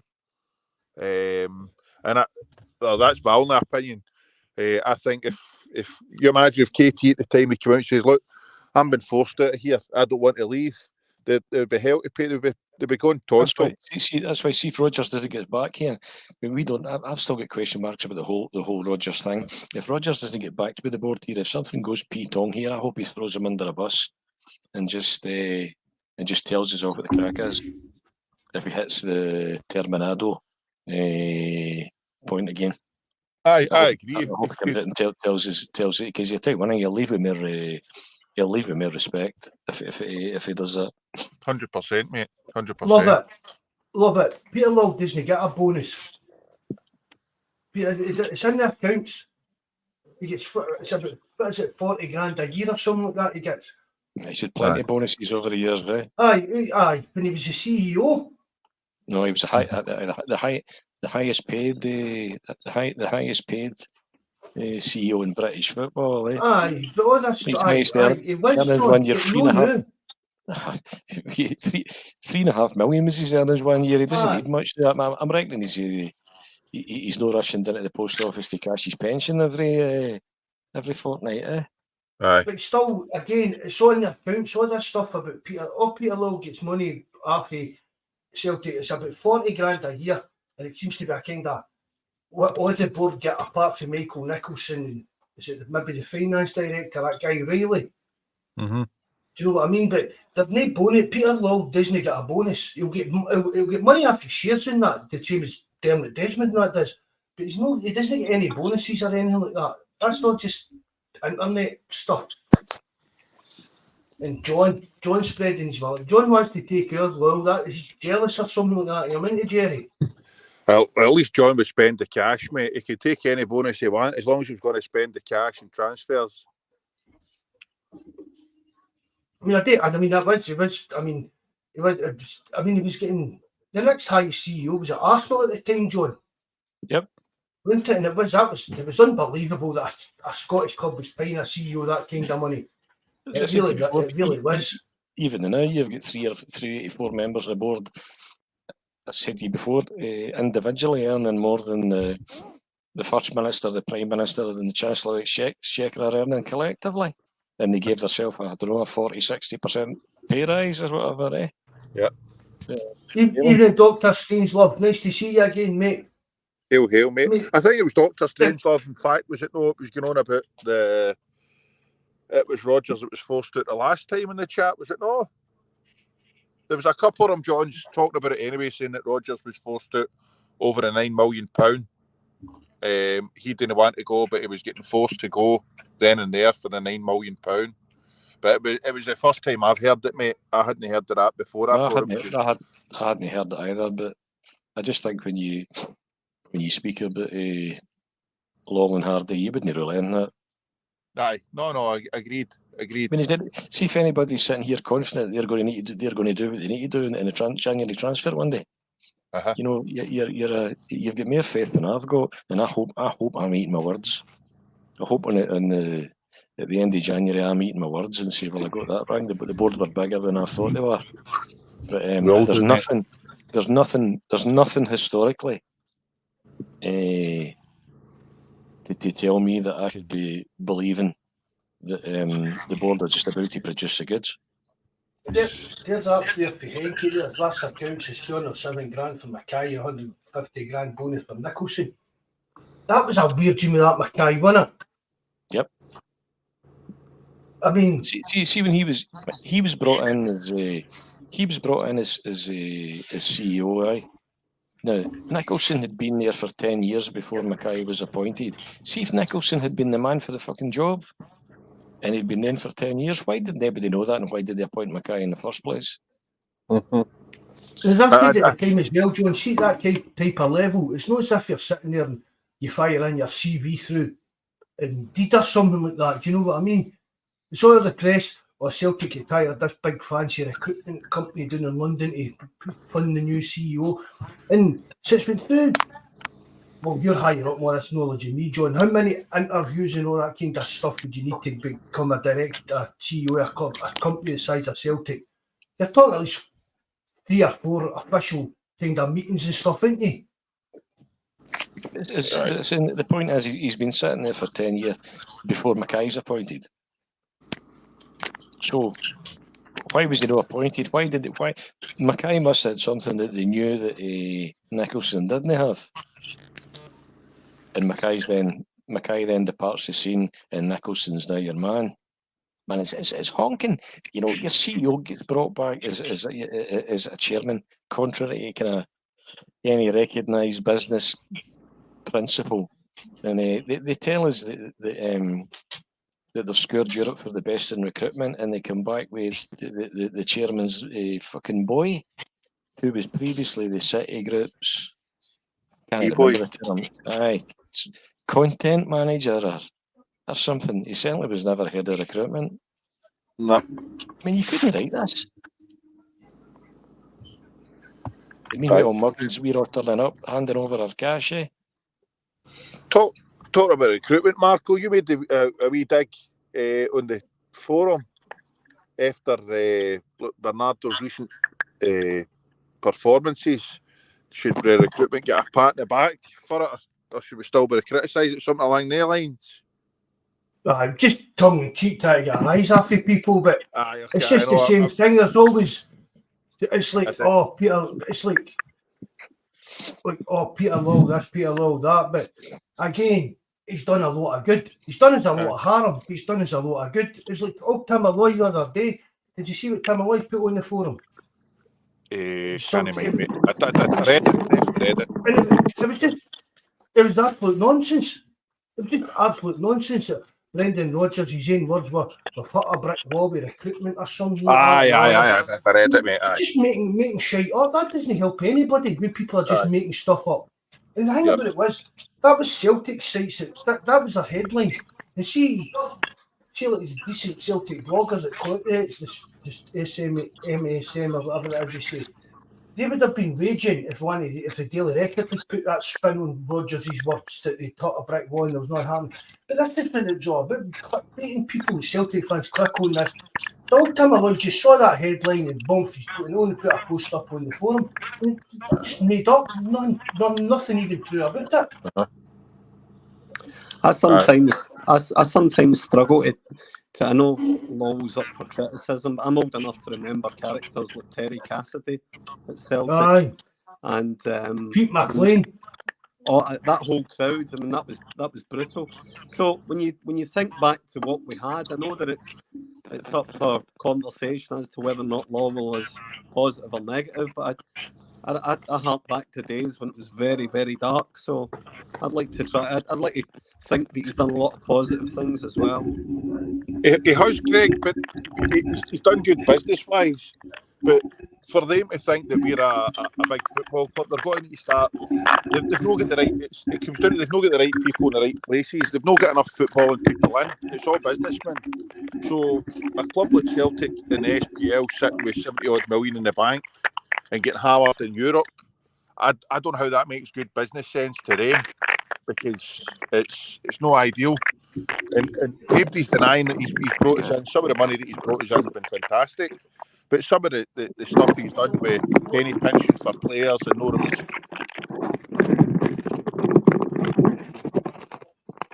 If Lowe had just stuck to what he knew, making money, doing the deals that made his money, we'd have. And again, I say that I've harped on for years. See if Peter Lowe had did Bawz to let a wee bit of his power go and get a director of football in. Aye, we would be a hell of a lot bigger kind of club in the kind of even European scale. The worst, and I know he went to Rangers here and made a bit of an arse of, but one of the worst things that ever happened to kind of Celtic the last few years was John Park leaving, because Lowe trusted John Park, and at least there was an input of somebody with some kind of football knowledge. Do you get what I mean? I don't know about that. Park had some decent signs and some right flimming hands as well. Aye, but at least it was a football guy. You know what I mean? It was instead of just Peter Lowe deciding himself, there was John Park in his ear, and Lowe did trust him to an extent. I mean, he bought us a few diddies, but again, it comes down to it was Peter Lowe was pulling the trigger. What if John, as I said the other night, John, what if it was a case of, there's your choice, A, B, C? No, A's too dear. Never A. A's always too dear for us. We go for B or C. Aye. You know what I mean? But if he stuck to the business side, fantastic. But if he let footballing people make the footballing decisions and signings, and even better. Your CEO's job is to set the strategic direction of the club. That should be his role.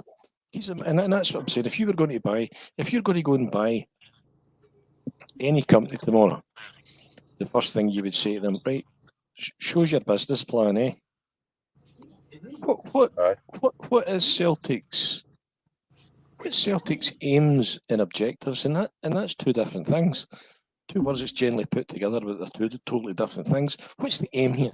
What's the aim? Is the aim to get to the last 16 in the Champions League? And what's the objectives towards that? What's the objectives towards that aim? Are we going to try to buy? Are we going to try to buy 4 experienced players this year, and we're going to buy 2 development players? Mm-hmm. How? What's the objectives towards that aim? How are we going to measure our performance and report against aim and objective? I don't see any of this. Nope. I don't. What I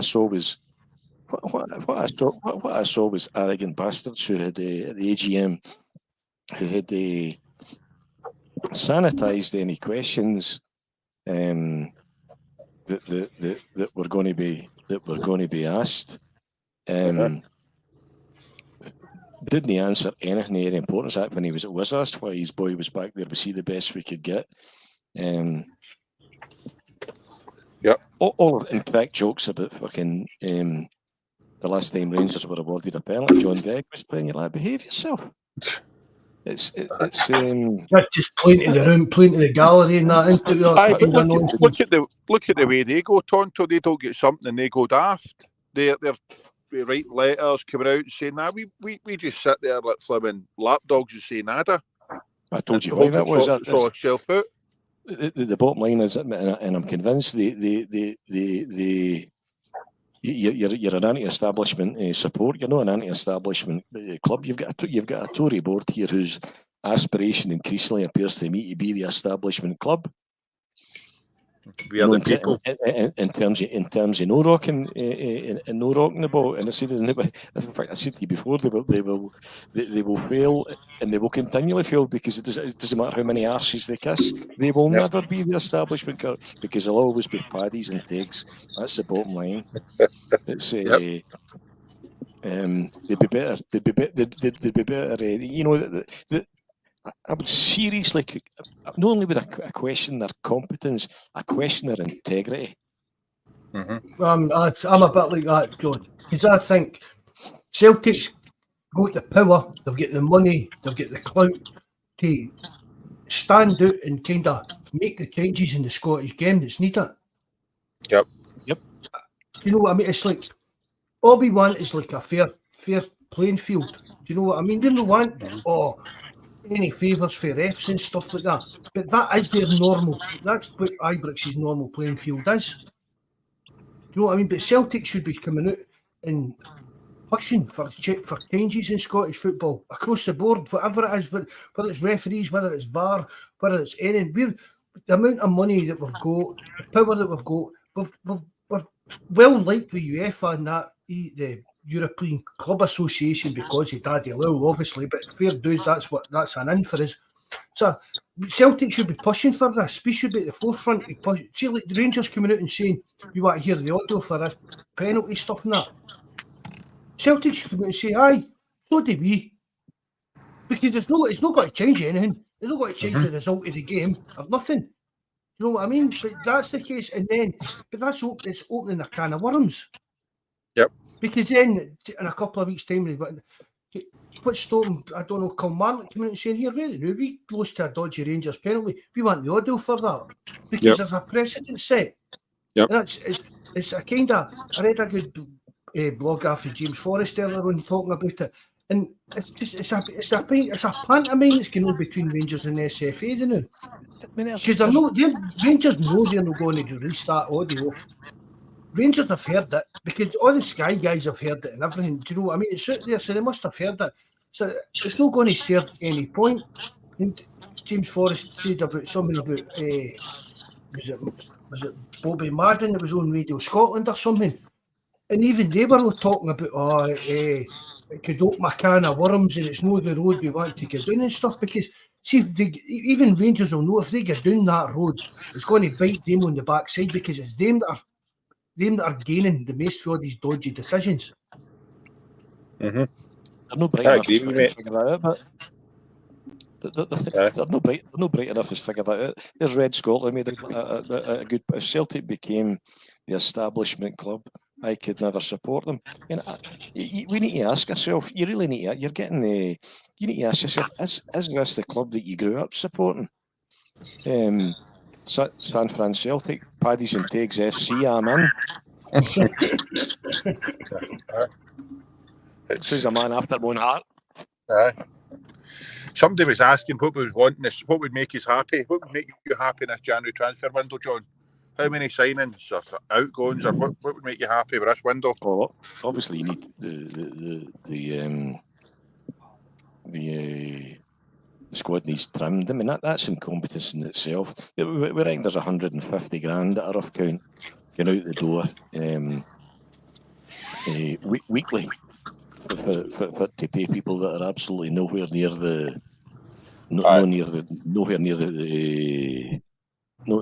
playing on the park. They're contributing as much to Celtic as you and I are. But that's the recruitment's fault. So that needs to get trimmed, and that's bad squad management.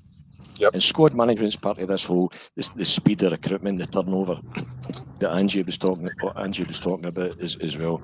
So the obvious one should go. That's probably a second question. What would I like to see coming in?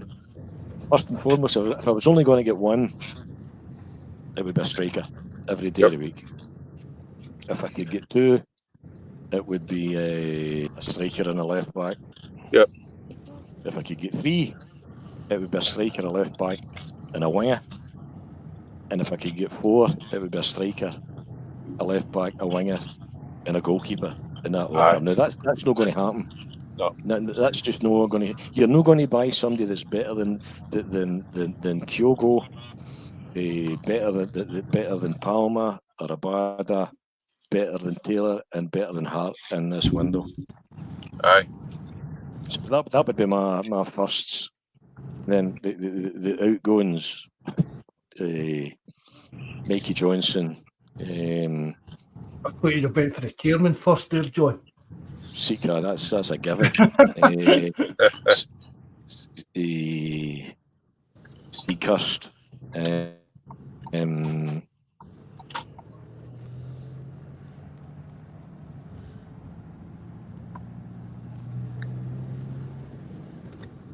Cut off, John. I must have done. I thought it was me, mate, but it must be It John. went off and quiet. Just that's a wee new name there. Tim and Anons, whatever that is, mate. Thanks very much for coming in, mate. Nice to see you, bud. Definitely. If we could get 2 in and 4 out, I'd be happy with that. Be a striker for me, definitely, and a left back if possible. I don't know about another winger. I know John's wanting another winger, but A lot of people watching you want another winger. I'm not too sure about that either, Jerry. Nah, if we've got everybody back fit, I don't know. We're inundated with wingers, and as you said there, if everybody's fit. Yep. You know what I mean? If you've got Palmer, Maeda, Abada, Yang, Mikey Johnson. Oh no, he'll be at the door. I don't really think our wingers are necessary in this window. What is genuinely happening with McCarthy? What is going on there? He's just there to pick up a wage. Somebody said to me that he's not even training with the first team. He's not. He's playing with the B team. Apparently, I don't know if this is true, but I heard he's on 40 grand a week. No chance. No. I thought it was 14. No, I heard it was. I mean, that would be ridiculous if he was, but surely that's got to be addressed. No, there's no way we're paying 40 grand a week. You say, if he was playing every week, maybe. I'm sure. I remember right. It was when he signed. It was a kind of basic. A lot of its own that. Do you know what I mean? Yep. Kind of get only one of the mid-level kind of payment plans, if you want, whatever you want to call it, salary plans or whatever. But if he was playing every week and we were winning stuff like that, he maybe be up to that kind of level. But no, he's not getting that just for kicking about the B team. Definitely no. I don't even think he's in the B team. He's played the last few games. He's played games for the B team. He's no.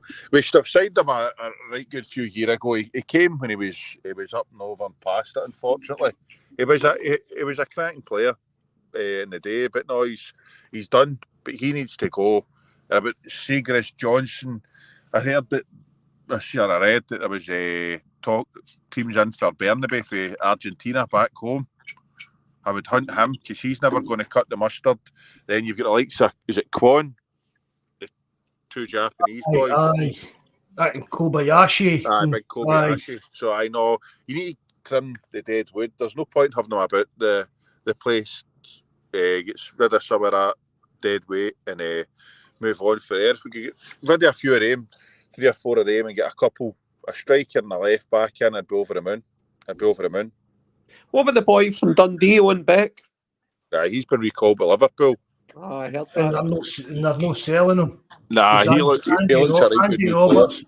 But Andy Robertson and we've got to try and say the other guy's name, their backup left back, he's out injured as well. That's how they've called him back. Because I thought, we were talking about it on the Discord last night, Jerry, weren't we? I thought there was maybe they recalled him to sell him, but no, they 2 are injured. But that's not to say in the summer, why don't we get in and ask a question? Do you know what I mean? Yep. I had said that, but a couple of people are saying we've got our own left backs in the youth. But if we had anybody that was anywhere near ready, Rodgers, I think, would have integrated them into the squad. And how would the actual overall Celtic support if our new left back signing was one of our youth players? I've spoke about it before. Do you know what I mean? They don't get the time, but KT, we look at KT, we didn't think we're going to get better than Izagiri. And Izagiri was a fan's favourite, and he managed to come in and make that left back slot his kind of self. So I'm with you, Mark. I'll never forget the time McGregor, when he was a kid, came on, and there was a boy just 2 in front of me, and on my right was going off his chump, said he was never Celtic class, he was this, he was that. And I've said it to Greg and all the rest of it. I don't know. I've often wondered how that guy feels and thinks now, looking back at the career that McGregor's had for us and the way that he's performing in these games. But I've been guilty of it before. Some of the youth players coming through, no giving them the time and all the rest of it to adapt to get into the first team squad. But Do you think he'll persist with Mikey Johnston in the second half of the season? No. I do. I've got this feeling that he's really fond of Mikey Johnston. I mean, you think how long the guy's been there? I think he'll. I've just. What has he done on the games? What? How long has he been there and what has he done? He's the best shite player I've ever heard of in my life. He's the best shite player ever. No, do you know what I mean? But as I've said, the guys like Mikey Johnson be near the squad if we didn't have injury problems that we've had with the wingers and stuff like that. No, he wouldn't have been near my squad, even with a squad of 30. Don't get me wrong. Back, John. That's me. Can you hear me? Aye, mate, that's you back. I disconnected myself there. Aye. It's just broken Sky Sports news that Shankell's signed. So that has. Aye, so that has. It would have flashed up. No, there's no. I don't think. Towards the end of this week, hopefully we hear something. You're wanting to try and get them in early. There's no point in waiting a couple of weeks. Where is it we're going in this winter break anyway? We're staying at home apparently. Didn't he? He cancelled. There was a warm weather training camp meant to be booked in. Was it Portugal or Dubai? Dubai, I think. I think we're going to Seagull. Down to Brassy. Aye. Never been to Brassy? Aye, I've done pre-season there, mate. I'm 2 years when we were younger than that. My dad used to drag us here, man. It was absolutely one of the coldest places on earth. Brutal. Sitting there with a wind cheater in one of the big things you used to stick in the sand. Do you know what I'm talking about? Aye. Sitting there eating fucking boiled egg sandwiches my mod made in the morning and that. What's happening here? Fight with the seagulls. Oh, brutal. Honestly, one of the coldest places I've ever been in my life. Aye. I can't believe he's having the Mikey Johnson debate. Aye, that's Greg. He thinks he's going to be up there in the I'm not a fan. I'm not a fan. I think that Rodgers will persist with him. I think he showed that in his first stint at the club, and I've got this feeling that he will just continue. This guy must be showing incredible performance in training. I mean, he must just be. I'd love to see a Mikey Johnston training session. I bet he's like Rivaldo and Juninho rolled into one, because other players have even talked about it, that he's brilliant in training and that. But you've heard that the players that are horrendous at training, but yet on a Saturday they go out and they put there's that. They're all going about that. I know he's never been at us. See that Hazard that was up for a Ballon d'Or and all that was at Chelsea. He never his training was horrendous. He was lazy, never done a hands turn, but yet he would go to the park for games and produced it. I would rather have somebody like that than Mikey Johnson, that's a world beater in training, but yet when they go into the park, they couldn't hit water if they fell out a boat. I've never known a player. The jersey's too heavy for him. Sorry, Greg, what? I'm just saying, I've never known a Celtic player in the years that I've been following them that has, managers have continued to persist with, like Mikey Johnston. It's a complete and utter mystery to me. I think he's too selfish and too lightweight for me. But I don't want to get down the route of criticising Celtic players, but he's not going to be my start 11, that's for sure. I get cut off there. I'd say to you what my choice, what would your choices be? I said my requirements to the January window was a priority number 1 a striker, 2 a left back, 3 a winger, and 4 a goalkeeper, and it would need to be better than Kyogo, better than Taylor, better than Palmer, better than Hart. What in that order? And if I could only get one of them, it would be a striker, right? I'm happy with Hart. What's your guys' thoughts? I'm happy with Hart, big time. I always think Hart just gets. A lot of people talk about, doesn't he come for cross balls? And I heard an interesting comment saying that he's trained not to come for cross balls and he's trained to punch. So I think he just gets a lot of undue criticism, Hart. I'm a fan of him. I don't understand how a keeper can be trained not to come for a cross, man. When a keeper comes for a cross and catches it, takes that pressure off the defence. No, I agree, Jerry, but I think there is an element of that in it, that we don't see what the players are told to do. And if Hart is told to punch repeatedly, and he does, we don't know what he's been told in training. Aye. No, I totally You'd be happy understand. getting into the Champions League with Hart. No, but he's not going to cost you the league. He's not going to cost you the league, Mark. John, sorry. He's not going to. Joe Hart's not going to cost you the league. Yeah, I agree. No, he's not going to cost you. No, I totally agree with that.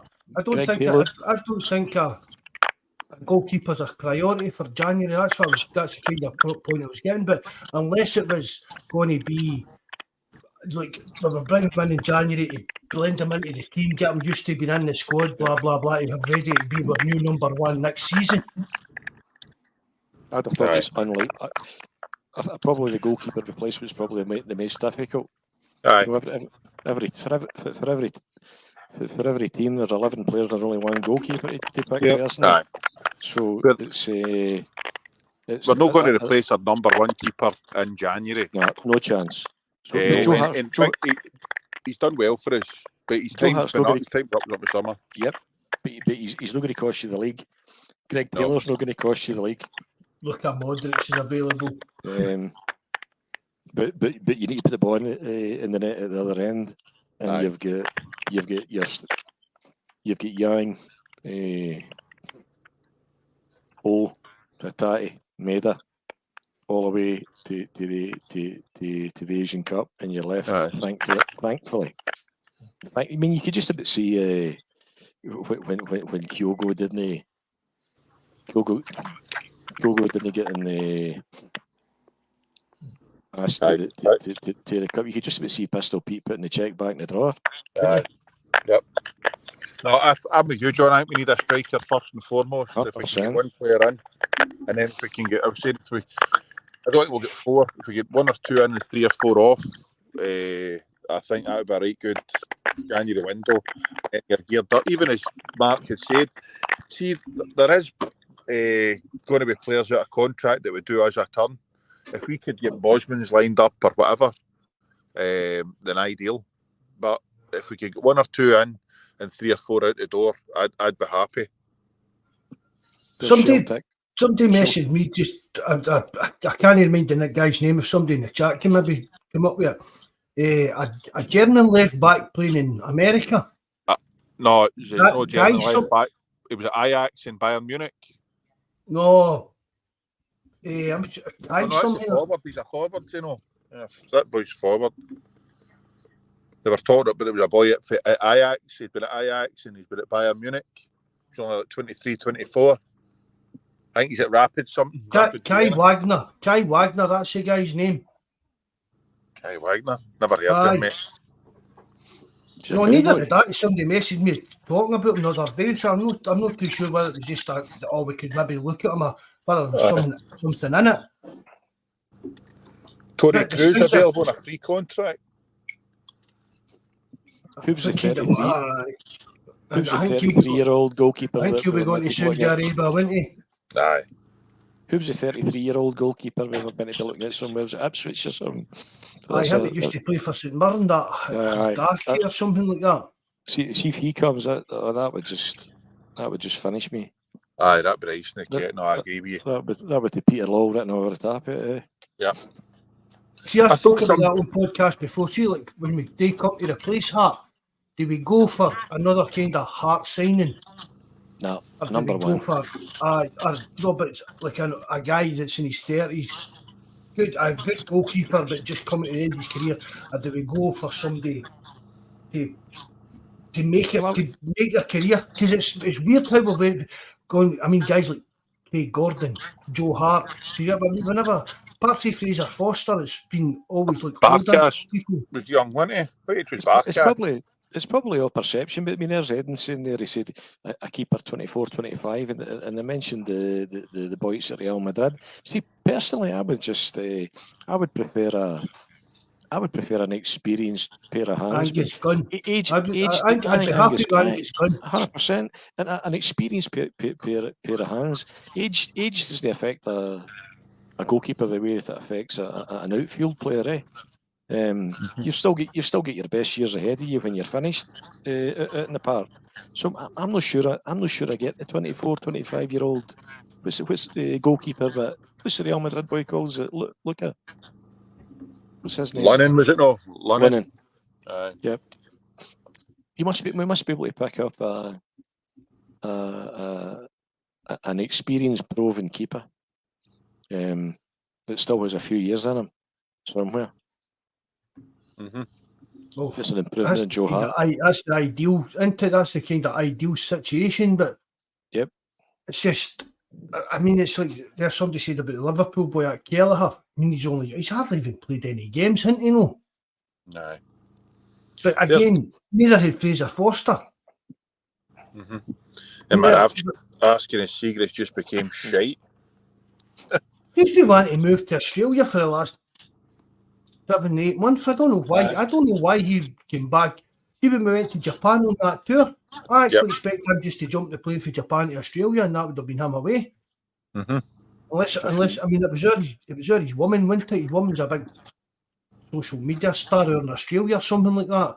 So maybe she dumped him for, I don't know, for TikTok Todd. Aye, gee. Barbie, aye, lamp him. But Seagrass is just, it was a weird gene, wasn't it? I mean, we went with Jonas on and we all kind of wanted to sign Seagrass, but that's just a weird gene again, because I don't think he's any better or worse than Bain. Which is just, the goalkeeping department is needing gutter. The three of them are needing left at the end of the season. We're needing at least just to replace the three of them. Aye. And would you be confident in any of them next season get into the Champions League or even the Scottish League? Would you be confident with Hart, Bain and Seagrass as our goalkeepers? No. Hart, he's a backup at most. He's getting a bit slower. His reactions, he can't slow down Father Time. His reactions are getting a bit slower, and we're starting to get kind of found out. I've loved it. I've loved having Joe at the club, but I think I'm on record as saying if he doesn't come in the first season, his first season, we don't win the league because we've got Bain and fucking Barkas in goals, and I think the impact he's had on the players as well. I've watched him as a City. I always stand at the Green Brigade side and watch the players coming round at the end of the game, and there's no one minute playing for Celtic has been lost on Joe Hart. Joe Hart is old enough to get 100%, 100%, and it's genuine as well. It's even the way he looks into the crowd. There's no 1 minute he's been up here that Joe Hart hasn't appreciated. Yep. Joe Hart will always be welcome back at Celtic Park. By the way, Barkas is one of the best keepers out in Holland this season. Get me on. No. Honestly, Barkas is one of the top goalkeepers out in Holland this season. I mean, he was a good goalkeeper before he came to us. And it was that COVID season. Every time the ball went near him, you were shitting yourself. Aye. No, sometimes you've seen players come here that were good and they were rotten, and vice versa. That were rotten here ended up going good. Sometimes the jersey and expectation is just too much.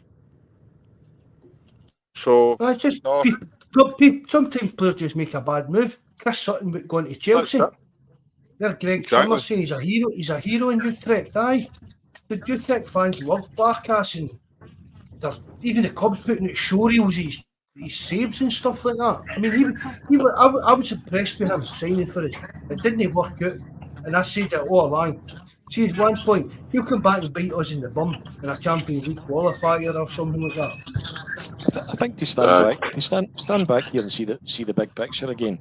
I think we've done very well. Rodgers has done very well to win the last 4 games after the Hearts defeat. Rangers, Dundee. What was the 4 of them? Dundee, Livingston, Dundee, the Rangers, and then St Mirren. And that's put us now. Because it'd have been squeaky bum time for me if they could have been top of the league get into the new year. So we're sitting 2 points clear, even if they win their 2 games. 2 games in hand. I think Roger had to take a lot of the criticism for how we were playing earlier on in the season, and I think some of his squad selections were bizarre. But you know, Lagerbielke scores the goal that gives us our only win in the Champions League, and then he's not in the squad the next week. Mm-hmm. And Cohen's on the bench, who I don't even know if he's real. Yep. So I think Rodgers is going to take a lot of the credit for navigating his way through the last 4 victories. Mm-hmm. But as I said to you the other night there, if I'm him, I'm champing the boards door on the way out and I'm saying, Merry Christmas, Happy New Year, guys, but you need to start. You need to not make an arse of the January window the way you made an arse of the summer window. Yep. Because these boys need help to it. Definitely. I don't think it can be underplayed either, the effect of the Green Brigade not being at the Motherwell and Hearts games. You know, I think that was absolutely massive, and the effect that had on the team was absolutely huge. I agree with that because it's. I think the atmosphere was like a library. Eh? It was really poor. So there's no doubt it was massively beneficial. Buzz has been again. He's all the stats for that. Points lost with the Green Brigade out and points gained with the Green Brigade back in again. Eh? I saw that. Celtic's turn in form has coincided with the return of the Green Brigade, so there's got to be. It's that holy trinity, Greg, that Roger always talks about, isn't it? Is the players, the manager, and the supporters. There's enough people against us in Scotland without the board allowing a situation to continue like that, where we were fractured inside as well. You were just a classic case. You were just going to. Your empire was going to crumble for the inside. I know. Mm-hmm.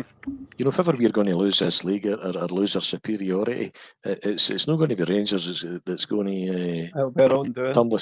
It'll be for the inside. Yep. Where all great empires fail. Yep. Yeah. Tim and On made another point. Neil Lennon didn't sign any good players that season. It was either him or all of them that were the problem. No, he did, Jerry. He signed Shane Duffy. That's unfair. Did he sign Frimpong? Aiden had said he signed Frimpong. Was it Lennon that signed Frimpong? No, but it wouldn't. That's the thing. It wouldn't be. Even no matter who it was, whoever was the head of scouting and recruitment that signed him. I think Neil Lennon knew who Frimpong was. And I've said this before. Even people talking about Angie's signings and this. Do you think Ange knew who Matt O'Reilly was? No. You know what? Do you think he knew who Jota was? Do you knew who Carter Vickers was? Well, in Barkas's case, it was Woods was heavily involved in the search for the keeper. I'm sure he was away scouting and looking at. There was two. Was it between Barkas and forget the name. There was 2 keepers, but Woods was the one that was his. Came down to his opinion and who he rated the better choice, and that's where we went with Barkas. It was mere down to because I think that Woods is Stevie Woods is well thought of. Both in Celtic and out with Celtic. As I just said there, it just didn't work out for Barkas at Celtic. He was a good keeper before he came here. He wasn't good when he was here. But he's away, and as I said, Holland are raving about him. He's one of the best keepers in the league. I mean, back then, as I said, don't even some of Angie's signings, Ange didn't know who Carter Vickers was. Didn't Matt O'Reilly and players like that. I think he might have, Mark. I think he might. Oh, how? But he's managing Japan. He's managing Japan and thinking, all right, that guy Spurs are hunting about out and loan and that. I'd like to bring him out of Japan. Then he ends up at Celtic. He's like, I'll just bring him to Celtic. I heard that the analytics team at Celtic consists of 25 people. So I think the actual effort they put into scouting and information is one of the key things that's fed to the manager. And I think I think I've got a feeling all of that stuff is easily fed to Ange prior to him coming. So I think he would have known CCV and Starfelt and Jota. Nah, I do. nah, I'm not having that. I don't know. 25 on the analytics side Yep. at Celtic. Yep. Oof. Unreal. I think Alan Morrison's made the point. There's something, you know, it's no matter having all these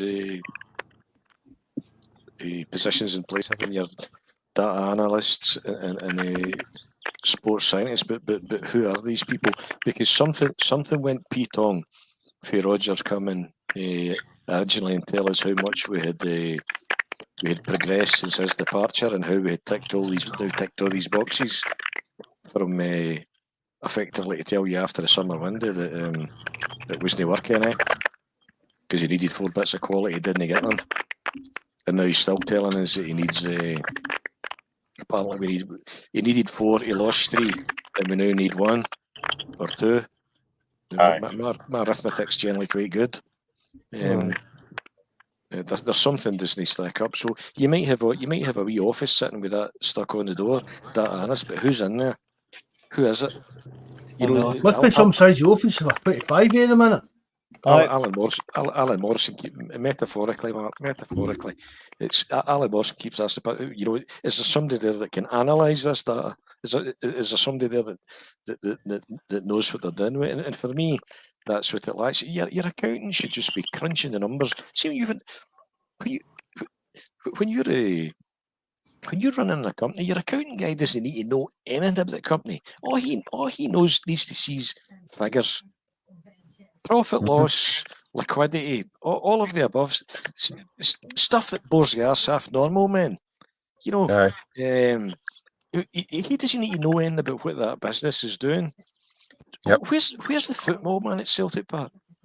Can I share an interesting wee thing that I observed on Saturday? I'm not too sure it will be of interest, but as a total anorak, it was interesting to me. Would you like to hear it? Mm-hmm. Go for it. Aye, batter in. For the first time in my life as a football fan, I noticed on Saturday, and I've been thinking about this for a while, Rangers at half-time never brought out their sub-players to practice.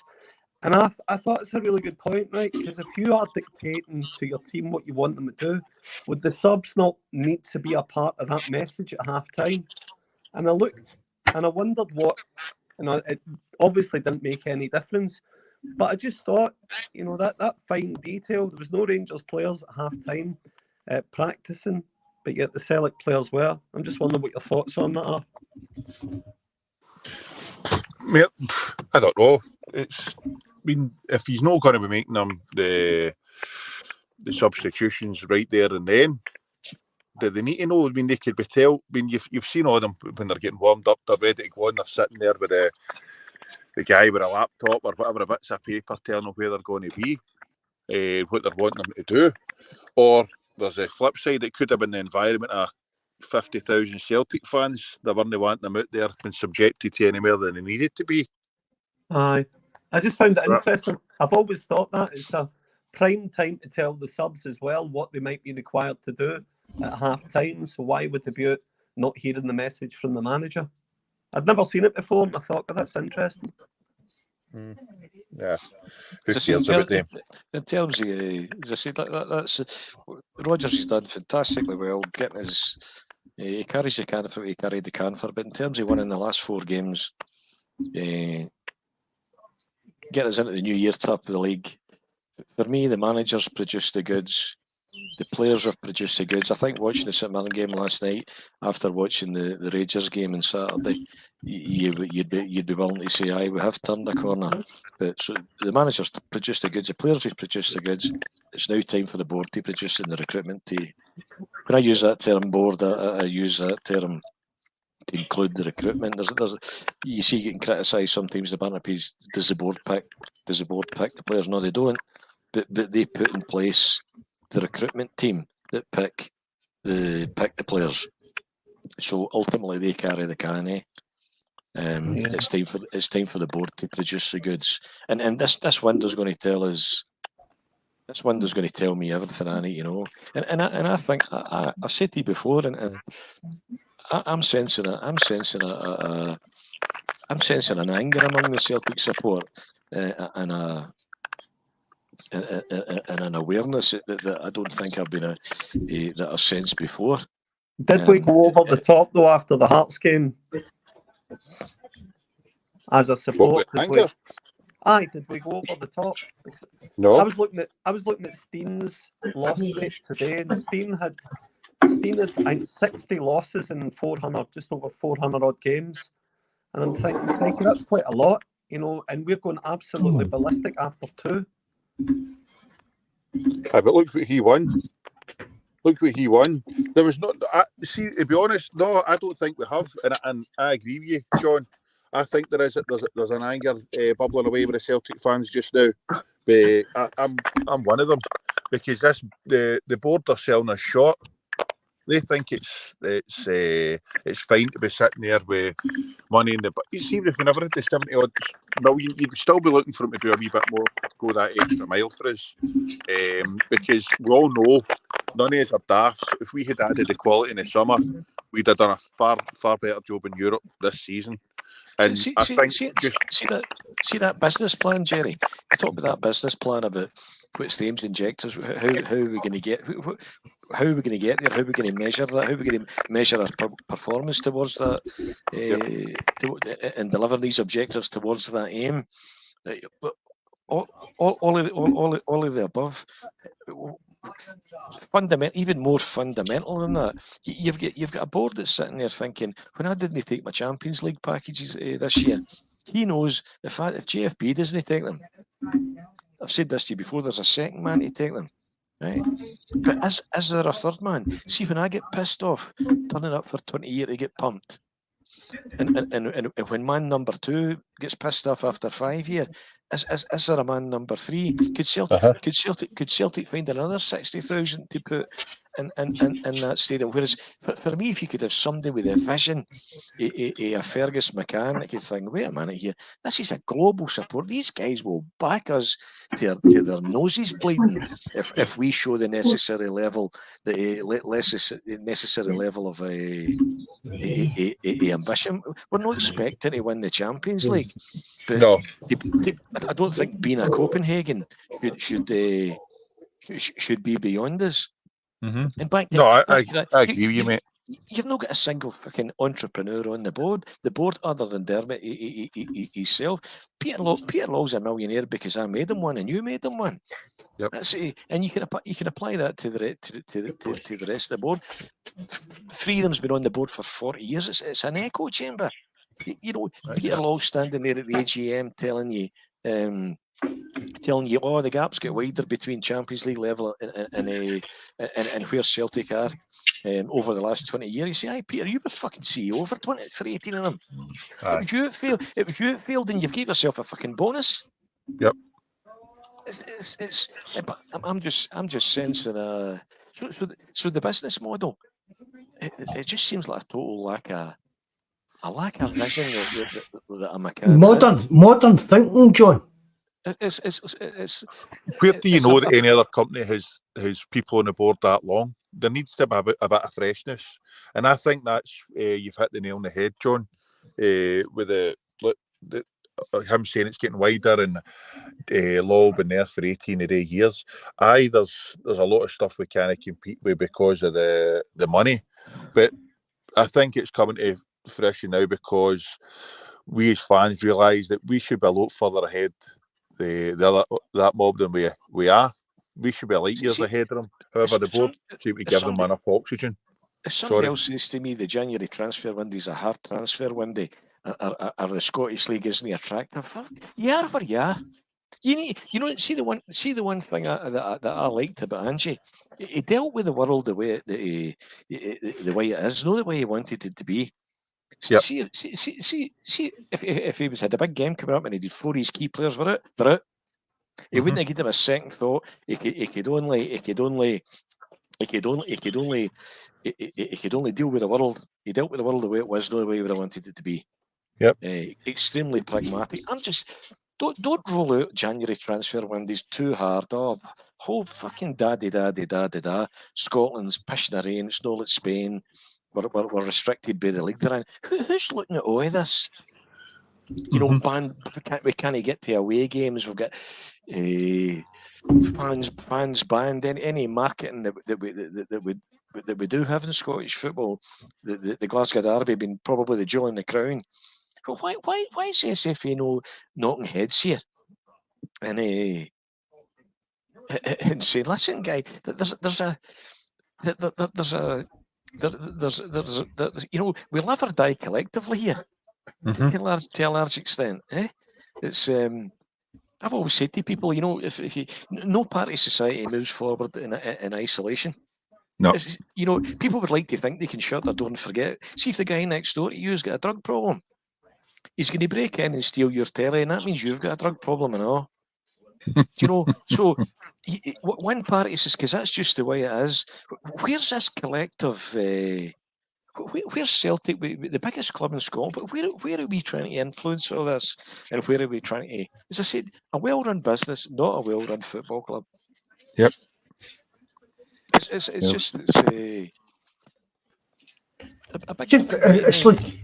bit of we coined it the old term we used, John. It's like a bit of a bowling club scenario, isn't it? A wee committee, we old men just do you know what I mean? Penguin walk. But as I said earlier on, Celtic self-protection. We're the richest, biggest club in Scotland, we've got all this power with UEFA and stuff. We should be pushing to change the game in Scotland for the better. And see, I keep harping on about it. We need to try and get by the kind of pettiness of the. If Celtic say something, Rangers say the opposite. Yep. If Rangers say something, Celtic say fuck all. I mean, that's basically what goes on in Scotland. We need to get to a point that even Celtic have got young guys. I mean, even young guys. Who's that? The snooker guy that used to always be on talking about what he could do for Scottish football. Aye. I mean, a guy's a bit of an obby. No, you can't do what you've done to darts. Aye, exactly. So dart. Oh, I thought it was snooker. It was involved in. But you can't fault for what you could have brought to marketing Scottish football. 100%. You maybe have a bit of an arsehole, but he would have been ideal. A neutral, not got a care in the world, but turning around and saying to the Scottish football, look, see if I make use X amount of money, I want X amount of that cut. I want a cut of that. Aye. There's got to be a point that it's got to become a point that if Scottish football is going to get better or whatever, that Celtic and Rangers and all the rest of the clubs have got to put all that shite parochial stuff behind us and move the game on.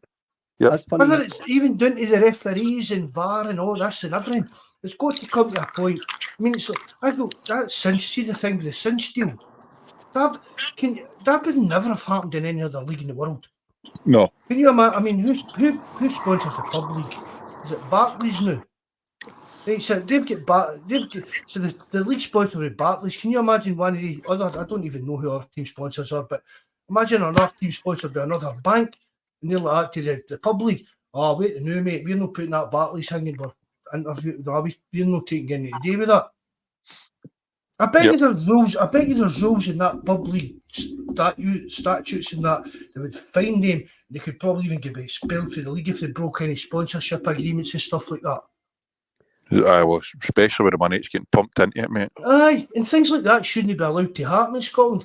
Rangers just seem to come out with all this nonsense, and it runs roughshod over the full game, and nobody's actually saying, here, rein it in a bit. Can we not try and move the game on as a whole? And stuff like that.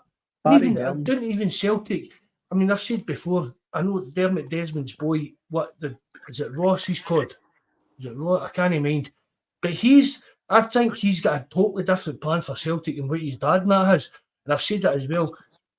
What I've heard over the last few weeks from a couple of people, I think that even Baby Law's got a bit of a different perspective on how Celtic should be moving forward than his dad has, John.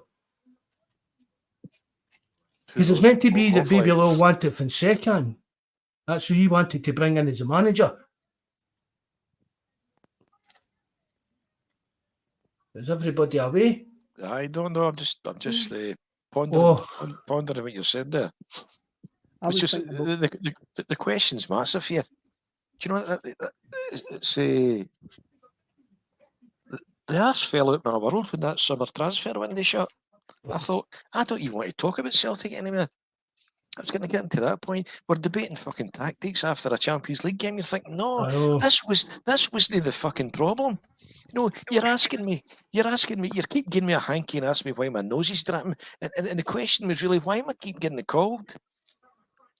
It was... all you're doing here is addressing the symptom. You're not addressing the problem. It's just there's got to be a kind of change. There's got to be something happens at Celtic over the next. I mean, it's a horrible thing to say. I mean, Dermot Desmond, he's not a young man. Peter Lawwell's not a young man. I don't wish them any harm. But at some point in time, we've got to modernise Celtic as a club, and we've got to modernise the full of Scottish football and try and make it better. You'll get clubs, nothing to sell to anybody. What clubs is that's where what clubs with a lesser budget than us is making us a success? There's Copenhagen. There are others.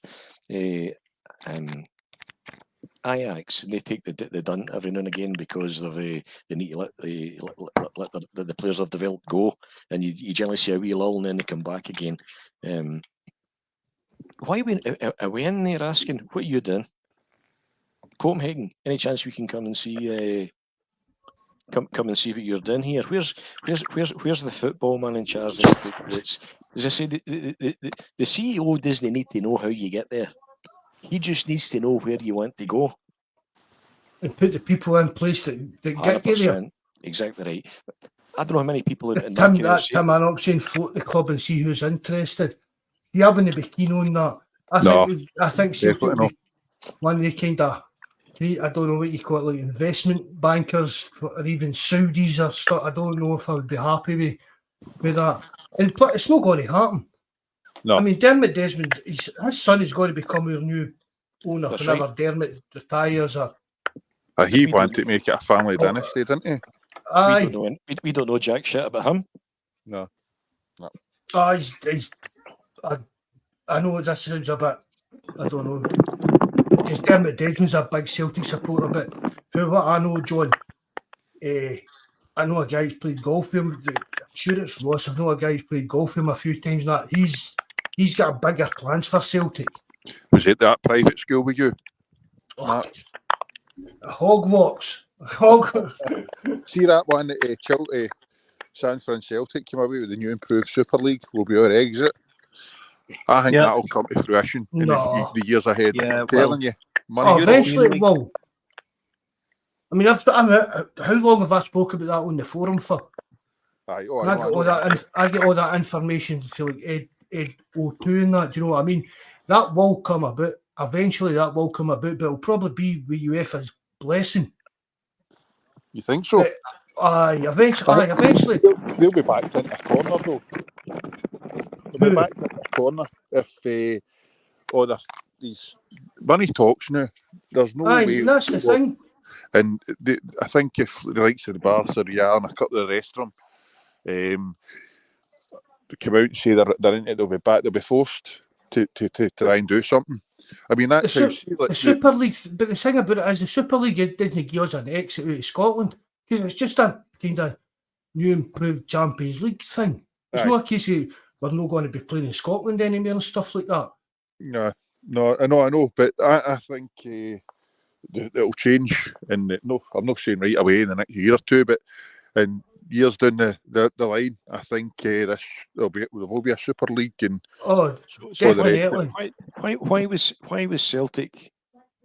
When obviously the European Commission is overruled UEFA, and they've said that what they're currently doing is contrary to kind of free market principles. That's effectively what's happened here.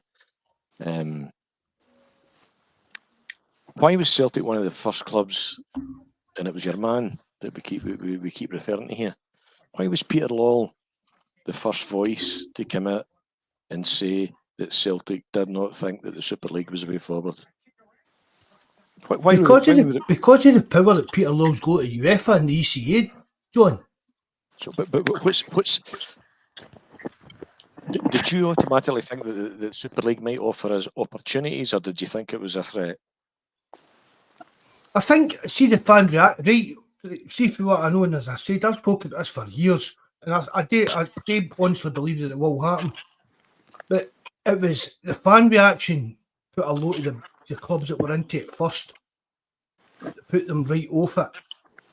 Do you know what I mean? And at the time, I don't think the fans actually understood that it was basically a kind of revamped Champions League, making their own clubs more money and stuff like that.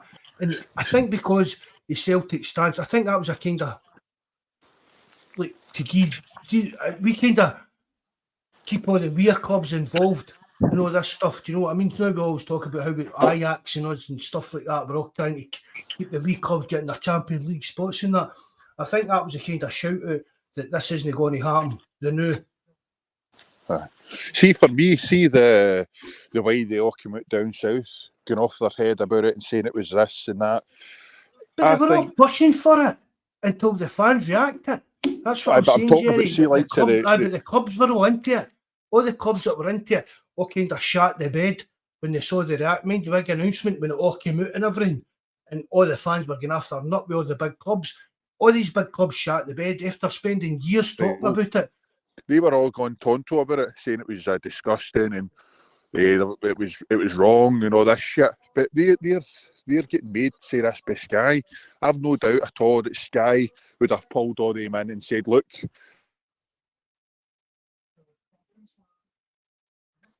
it's pumping into here. You have got to come out and say, for the sake of Sky and for everything else, that this is wrong and it's no right. I think Sky would have put enormous pressure on all them to come out and say this. Well, you're probably right with even saying that and all, but when the bidding rates came up, Sky would have been at the front of the queue. But that would justify. That would explain cha-ching signs. The Sky money wouldn't explain why Peter Law was the first to condemn it. No. Totally agree with that. Are they frightened that? Are they frightened that on a bigger stage that Celtic might be more attractive to a bigger financial backer than them? Oh, that's deep. That's deep, John. No, I think it was more to do with, as I said, we're positioned with UEFA and the ECA. Again, down to Daddy Lyle, do you know what I mean? Whatever you think of him, I've always said that he fights not just Celtic, he fights the Scottish corner with UEFA 100%, no bother, do you know what I mean?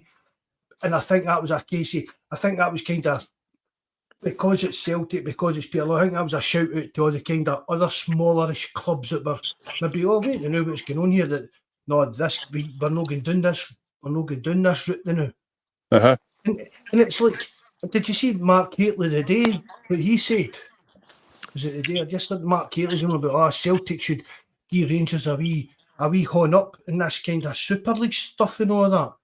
Because the thing about it is, if Celtic will be invited to that Super League, if whatever you want to say, if it happens, Celtic will be invited into that. A, we've won a European Cup. B, the finances we've actually got, the accounts we've got and stuff like that. You look at the teams in this European Super League, how could Rangers have accounts that would allow them into that?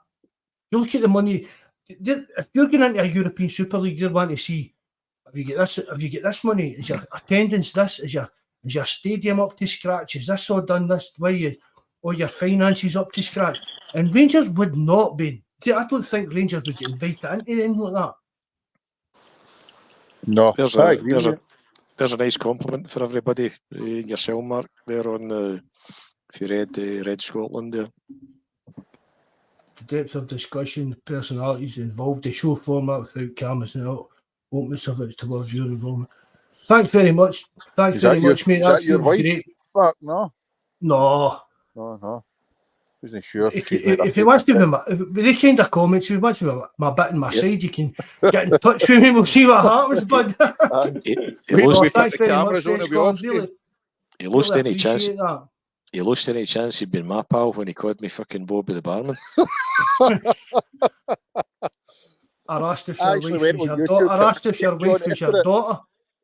Imagine doing that, eh? Or asking Well, for went wife on your YouTube daughter. to listen. That's a badge in Is there that not a enough. compliment? But let's be honest. You keep bringing it up, John. Was that not a compliment? Oh, I Aye, thought that was bad. I am going to get him to do a couple of prank calls. You're punching, John. Let's face it. I know I'm punching. I know. Right. Aye, you don't need to tell me. I didn't want to be. I didn't want to call her Mrs. JFP. Oh, aye, sorry, I'm away. I'm thinking, I remember you asked if it was his daughter. Superb. Aye. He's never invited me back to Chapel after that. So that's Right, that's 9:15. What, carry on for a wee quarter, an hour to 9:30. Aye. See that's a summary for me. We've done well, and we've ridden the storm to get to. We've changed managers. We have a team that couldn't, personnel that couldn't play his system. We've got to where we should have got to. We've surrendered a bit of a lead. Manager's done. The manager's produced the goods. The players have produced the goods. Over to the board. But there's a plunge with Nuggets going on about there. I've seen it before. Would you sell the naming rights for the stadium? I would have plunged with Nuggets in charge because he says, give us 100 million and change the name of our stadium to the Tague Arena. That's the best name ever I've heard for. Did you know hear the one about Guinness? We're about to buy it? No. Full. That's a touchy subject. Not allowed to talk about that. It fell out of me or that. Good man, done him up like a kipper. It was a belter, wasn't it? Oh, no half, mate. No half. I don't know if the rest of them all know about it. Do you remember that one, John? No, what was that? I put a post up years ago, John, on the forum, right? About On 7-8 years ago. And I looked I looked it right up and put all the names into it, the real names of guys for Guinness and stuff like that. I put it in the Celtic one talks with Guinness to rename the arena, the Guinness Arena, and was it Eric Riley and stuff like that at the time. We met so and so, blah blah blah blah, and they were giving us this, they were giving us that. And see, about half an hour after I put it up Phil Mack had put a article up about it that he get this for one of his contacts. It's at St James's Gate. You call it the Guinness factory. And I messaged him and said, Phil, that bullshit. But he didn't believe me. He just did not believe me. And he just ran and ran, man. And it's just one of the things, you know what I mean? We're still waiting for investment for him. But I've got no problem with selling the Celtic Park naming rights and stuff like that for money. But who cares, really? See, that's the thing. It's still £10 million called Sports Direct Arena if they want. Get Mike Ashley involved. The fans still refer to it as Parkhead, Paradise, whatever you want, Celtic Park. Celtic Park. If you call it Parker, you get the boot and the Bawz right enough. Aye. Well, no, that's the youngsters. Rod Stewart will probably call it that.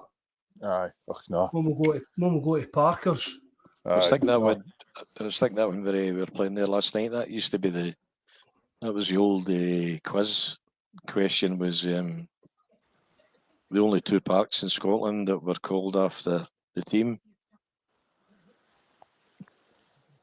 Celtic Park in. Yep. Pass. St Mirren Park.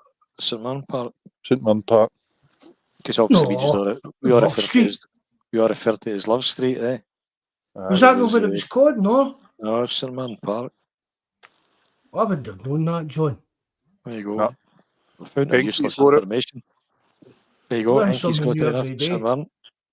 Aye. I found out useless information. What about, would you take the Arabs' money if they ever came in? I don't know. Depends if they're Palestinian Arabs. I would love us to, if the days were in that to go, that see the German model we spoke about, Mark, the 51%. Aye. Yep. But that's the only way. I wouldn't take the Arabs' money because it's. No, I think whatever happens, it needs to be something that would keep long term. It needs to be something that understands Aye, we're a business, but something needs to understand the culture of the Ethos. and ethos of the club as well. When I come back, we went into the wee bar and shelters and we get in the way back. Man, that's just me and my laddie and my best mate. We meet over the years. We've met guys in there, and get friends with them. That's just it's just culturally unique. Yep. Do you know? You remember years ago at the time when we were rebuilding the stadium, the talk was even, do you go to do we move to Strathclyde Park? You would have lost your Canvas soul. Lang. You'd have lost your Canvas soul. Lang in that, I know. Yep. It's so I think the 51% is, you talk about in terms of fan control. Is that what you thinking, Jerry? What you? Aye, well, if I can't see it ever happening, because we've read that the Desmond wants it to go down the dynasty route, wants it to be in his family. Although Fergus had said it would never happen again. Desmond's obviously got the shares and he's went down that route, but I couldn't. He's got 35%, hasn't he? I think you're probably right. Aye. But So it's just between it, but like it's just as a bit like the Kellys and the Desmonds, John. It's a clique. You can't. You go to the AGM. It's pointless. You can get up master men, you can try and vote something through. It's not going to happen. You're not going to get in and vote it through because the clique. Do you know what I mean? It's a bit weird. As you said there, Fergus said that was never going to happen again. Yep. But as for it's, I mean, John, we've got Dermot Desmond, we've got Baby and Daddy Lowell. The other one will probably come in as our CEO. You know what I mean? The accountant one when Michael Nicholson moved to somewhere else. It became a bit cliquey again. But I don't mind if it's cliquey as long as they're doing what's right. I don't care. I don't care who the CEO of Celtic is. I don't care who the chairman is. It's as long as they're doing what I want out in the pitch, out in the park, and taking the team forward, winning trophies and taking us forward and progressing. Fans shouldn't care about stuff like this. You get what I mean? We shouldn't care about stuff. No, not if they're doing their job. You're not going to. It's if they aren't doing their job, that's when you're going to bother. But see, who was it? Was it Ed Nicholson? Somebody? No, Strangelove. I could see the Arrows buying Celtic, especially with the SLS effect going to happen. I could see us being attractive to Arrows. The point. That's the point I made there when Ed said. When Mark said, "Oh, that's steep," but I'm saying, you know, as soon as Peter Log, I thought, right, what are you frightened to hear? What can you? We're continually moaning that we're playing in too small a park. Yep.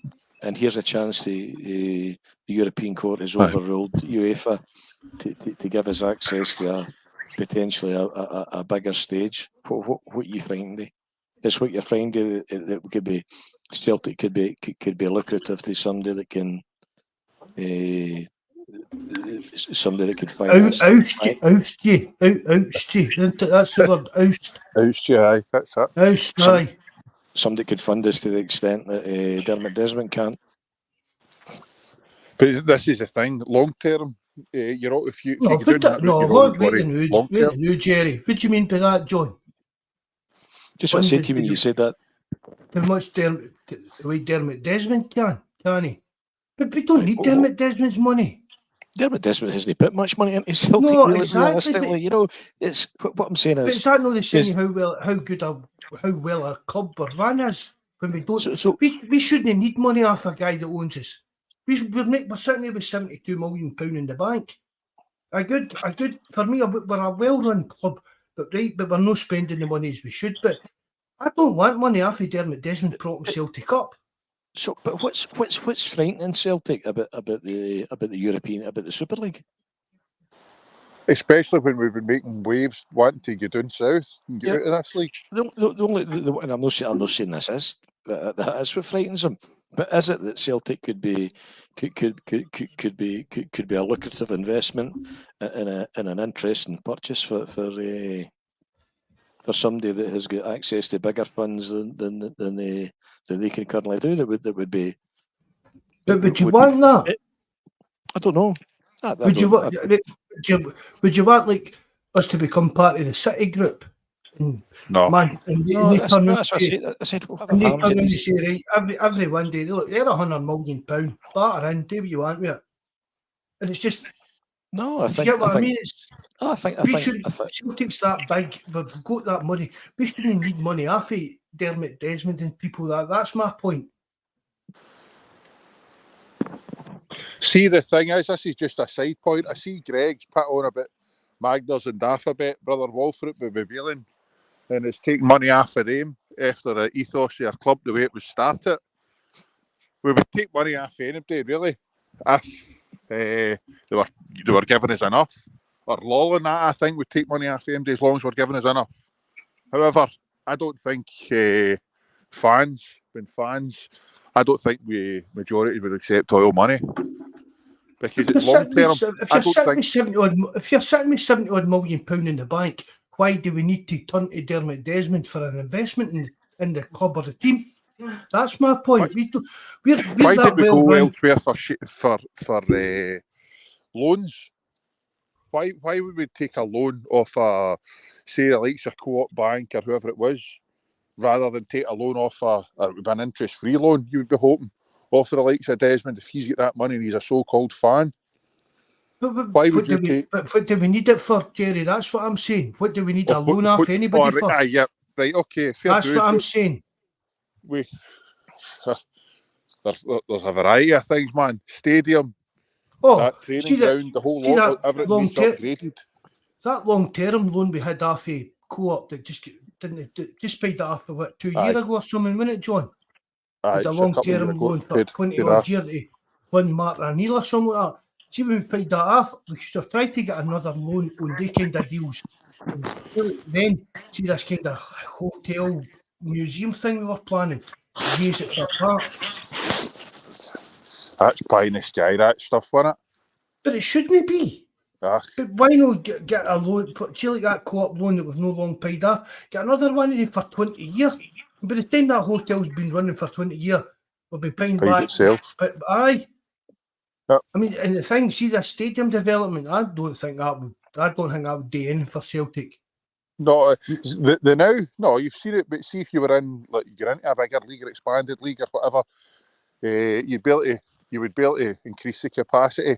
But for me, it's actually the training ground that needs the. I just can't for the life I can't fathom out how we've not got an indoor 11-a-side park.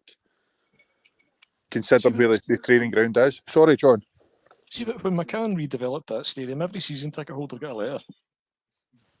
And I'd been in, ironically, I think it was against St Mirren.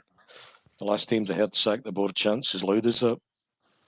It was a foggy, freezing Wednesday night at Parkhead, and there was 11,000 there. And it was shortly after that McCann sent everybody a letter, and he said, "I'm going to build." You know, they had ripped out. I think Mark had challenged me in this one because he couldn't mind it. Maybe I'm wrong there, but the extent of the old board's ambition was they ripped out. They put seats in the old jungle, and then ripped them out and put them in the south stand. That's right. They put seats in the old jungle. It cost $500,000. They were there for a year because Fergus knocked it all down, and he sent us all letters saying, "I'm going to build. We don't make mistakes." We're talking this other week. They're Native American Indians when they have a committee, they don't make a decision unless it's they consider how it's going to impact on the next 2 generations. McCann knew that we were going to need a stadium that was fit for purpose. He said, I'm going to knock down your stadium, build you a 60,000 seater all-seater stadium, and there'll be 50,000 in it, there'll be 10,000 on the waiting list. Do you? And I thought, you're nuts, right? But that's why the Bunnet was a millionaire and I'm no. Yep. You're a multi-millionaire. Do you see that level of ambition or that level of foresight, entrepreneur with the guys that you're? Don't ever think because somebody puts a suit on and a tie on that they're bright. And we got his coat from Glasgow. The Celtic board's done nothing to convince me. Sitting there short and tie on the now. I'll just need I to always get cameras dressed on. up. I always get dressed up for John when the Bishop's coming on, Jerry. Aye. just a shirt and tie. That's it. nothing- Aye, nothing that's on the it. bottom half. Nothing at all. I'm naked to the waist down. Aye. I don't know. We were doing Zoom meetings when that word that shall not be named, because I've just deleted the whole thing from my mind when we all couldn't get to play. During Vlogging? the COVID Oh. season when we were all locked in. And I remember doing a meeting one day on Zoom, and then I got up. I said the white shirt, the tie, but when I got up and walked away so they would deliberately see me. I just had the boxers on and the black socks and the shoes, and so maybe suspender things that you see on the old TV shows that had the socks up and that. Aye. with the The old socks on. TV shows. Who are you kidding? I had an VCRs. uncle that he used to wear the see the wee bands, the wee gold bands that kept your shirt sleeves up. Do you remember them? Aye. I had a teacher at school that wore them. I don't know what that was all about. I don't know what that was all about either. Aye, Anyway, my dinner's waiting here, so after. Aye, I'm ashamed. I'm out with the dogs. It's that late. Are you outside, Jerry? Aye, mate. Aye. After slagging all these Tories in the board, I'm away to have my prawn cocktail. All right, for some. I've got a cold plate of mince and totties waiting. Mince and ties. God. Aye, Well, can't beat it. Mine's is up. I love mince and tie, but mine's is sitting there now. It's a prawn cocktail. Sirloin steak and No, Lobster. No, because we've lobster fermento. No, it took us to yesterday to wipe out the stew that Eileen made for New Year. So we've got prawn cocktail, handmade soup, ham soup, and then salmon couscous with what do you call them? Brussels sprouts. Good So stuff. You're not got to go and eat something like this thing, are you? Aye, I've always kind of late. Say, aye, that's waiting there. That'll be my wee. Normally I'm ordering a curry at this time because my dinner's been wolfed. I've used that one. See that one in Lennoxton? Our camp says you would call it, Jerry. Aye. No, the one right at the corner at the Swan before you go up. No, the one before you go up. The one before you got over the Crow Road. What, the Indians? No, it'd be Chinese. Oh, aye. I use that one myself. Aye, that's good. That's not bad. But the one in Milton Camps, he gets a good. No. Your sweet and sour seagull you get out of there. Seagull. Aye, it's no for my liking. No. And I don't get this size for being fussy eater. So if you're wanting a good clean it, I get in there. But I wouldn't use that one, mate. That one in Lennoxton's all right. Aye, the one in Lennoxton's good. Good. But the one in Milton Camps, I'm not a fan of that. Sometimes if I'm at the caravan, I'll come over the Crow Road. You know how we have mass once a month at Schoenstatt. Aye. I'll come over and I'll go to mass at Schoenstatt, then I'll go back up over Crow Road and just stay in the caravan. Aye. And I always pick up again there and I get spare ribs. Aye. The spare Chick ribs. mushroom soup and the spare ribs are absolutely magic. Aye. They're the best about. They're really nice. So that's not a bad wee Chinese. Aye, that's good. I might have started a diet, man. I might try and see my toes for August time and get in the shower then and my legs aren't getting wet. So the diet's meant to start on Monday. It'll start this Monday. If you're in that shower, make sure Peter Lawwell doesn't make you Celtic manager. Don't make Peter Lawwell's no stone near with a contract. I'm looking for my flip-flops. Right, guys, it's been emotional. I'll need to love yous and leave yous. No bother, Jerry, bud. Thanks very much for coming on. Hail. Thanks for having us. Good to talk to you, Jerry. I'll catch you sometime. Bye-bye. Take care. God bless. Right, Mark, thanks very much. No bother, John. Thanks again for coming on, mate. I really appreciate that. You know, bud, know what I mean? Joined the crack, To say tell the missus me and Jack were asking for her. I'll tell her that. It's to say we're in a good place. This is where we want to be before the winter break. Let's let's see what the board come up with. Aye. Got to come out in a better place. You know what I mean? Even You with would players like coming to think back so. for injury and stuff like that. You'd like to think that. Don't us panicking about the league and that. You were all pussies, I tell you all that. You were all panicking about nothing. You'd like to think the players coming back, and hopefully the board can read the room here. Aye. As I said, I think that And we'll get you in a room with Peter Law one day. see that meeting that they had. I saw it being you put up the names that were at the table for the meal they had with kind of major kind of shareholders and that as well. I think I don't think that would have left the Celtic support's feelings understated either. No.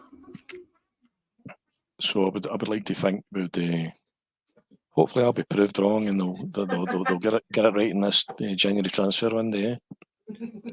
They've got to. There's money there. There's no reason not to guarantee us winning this league. There's no reason for it. They're gambling. No. They're more the road. They're gambling on everything again. This is a throw the dice again for them. I said to you a while ago with the money they even gave to Beale. The great thing was he squandered it. But the only reason why somebody would possibly spend 25 million and no go, as I've repeatedly said, is if you need to get the 50, 60 million that you need. The gamble. Aye, the alarm bells were ringing for me at this time. I think this is last chance saloon for them. I think this is the last throw of the dice. I mean, the last AGM, I don't know if it was the chairman or whoever, came out and said there's a £10 million black hole. No matter, we need to sort that. So unless they do that, there's always going to be, unless they kind of pip us to this league to get that Champions League money, next year there's still going to be that 10 million black hole for them. Yep. I mean, I couldn't believe it when Mikey told me the other day they paid, what was it, £5 million for that Dessers and £4 million for Lammers and all that. I mean, there's no way in the world they're getting any serious money back in it off any of the players. I'm just happy to be getting the new year, as I said, to top of the league. That was a massive 3 points last night.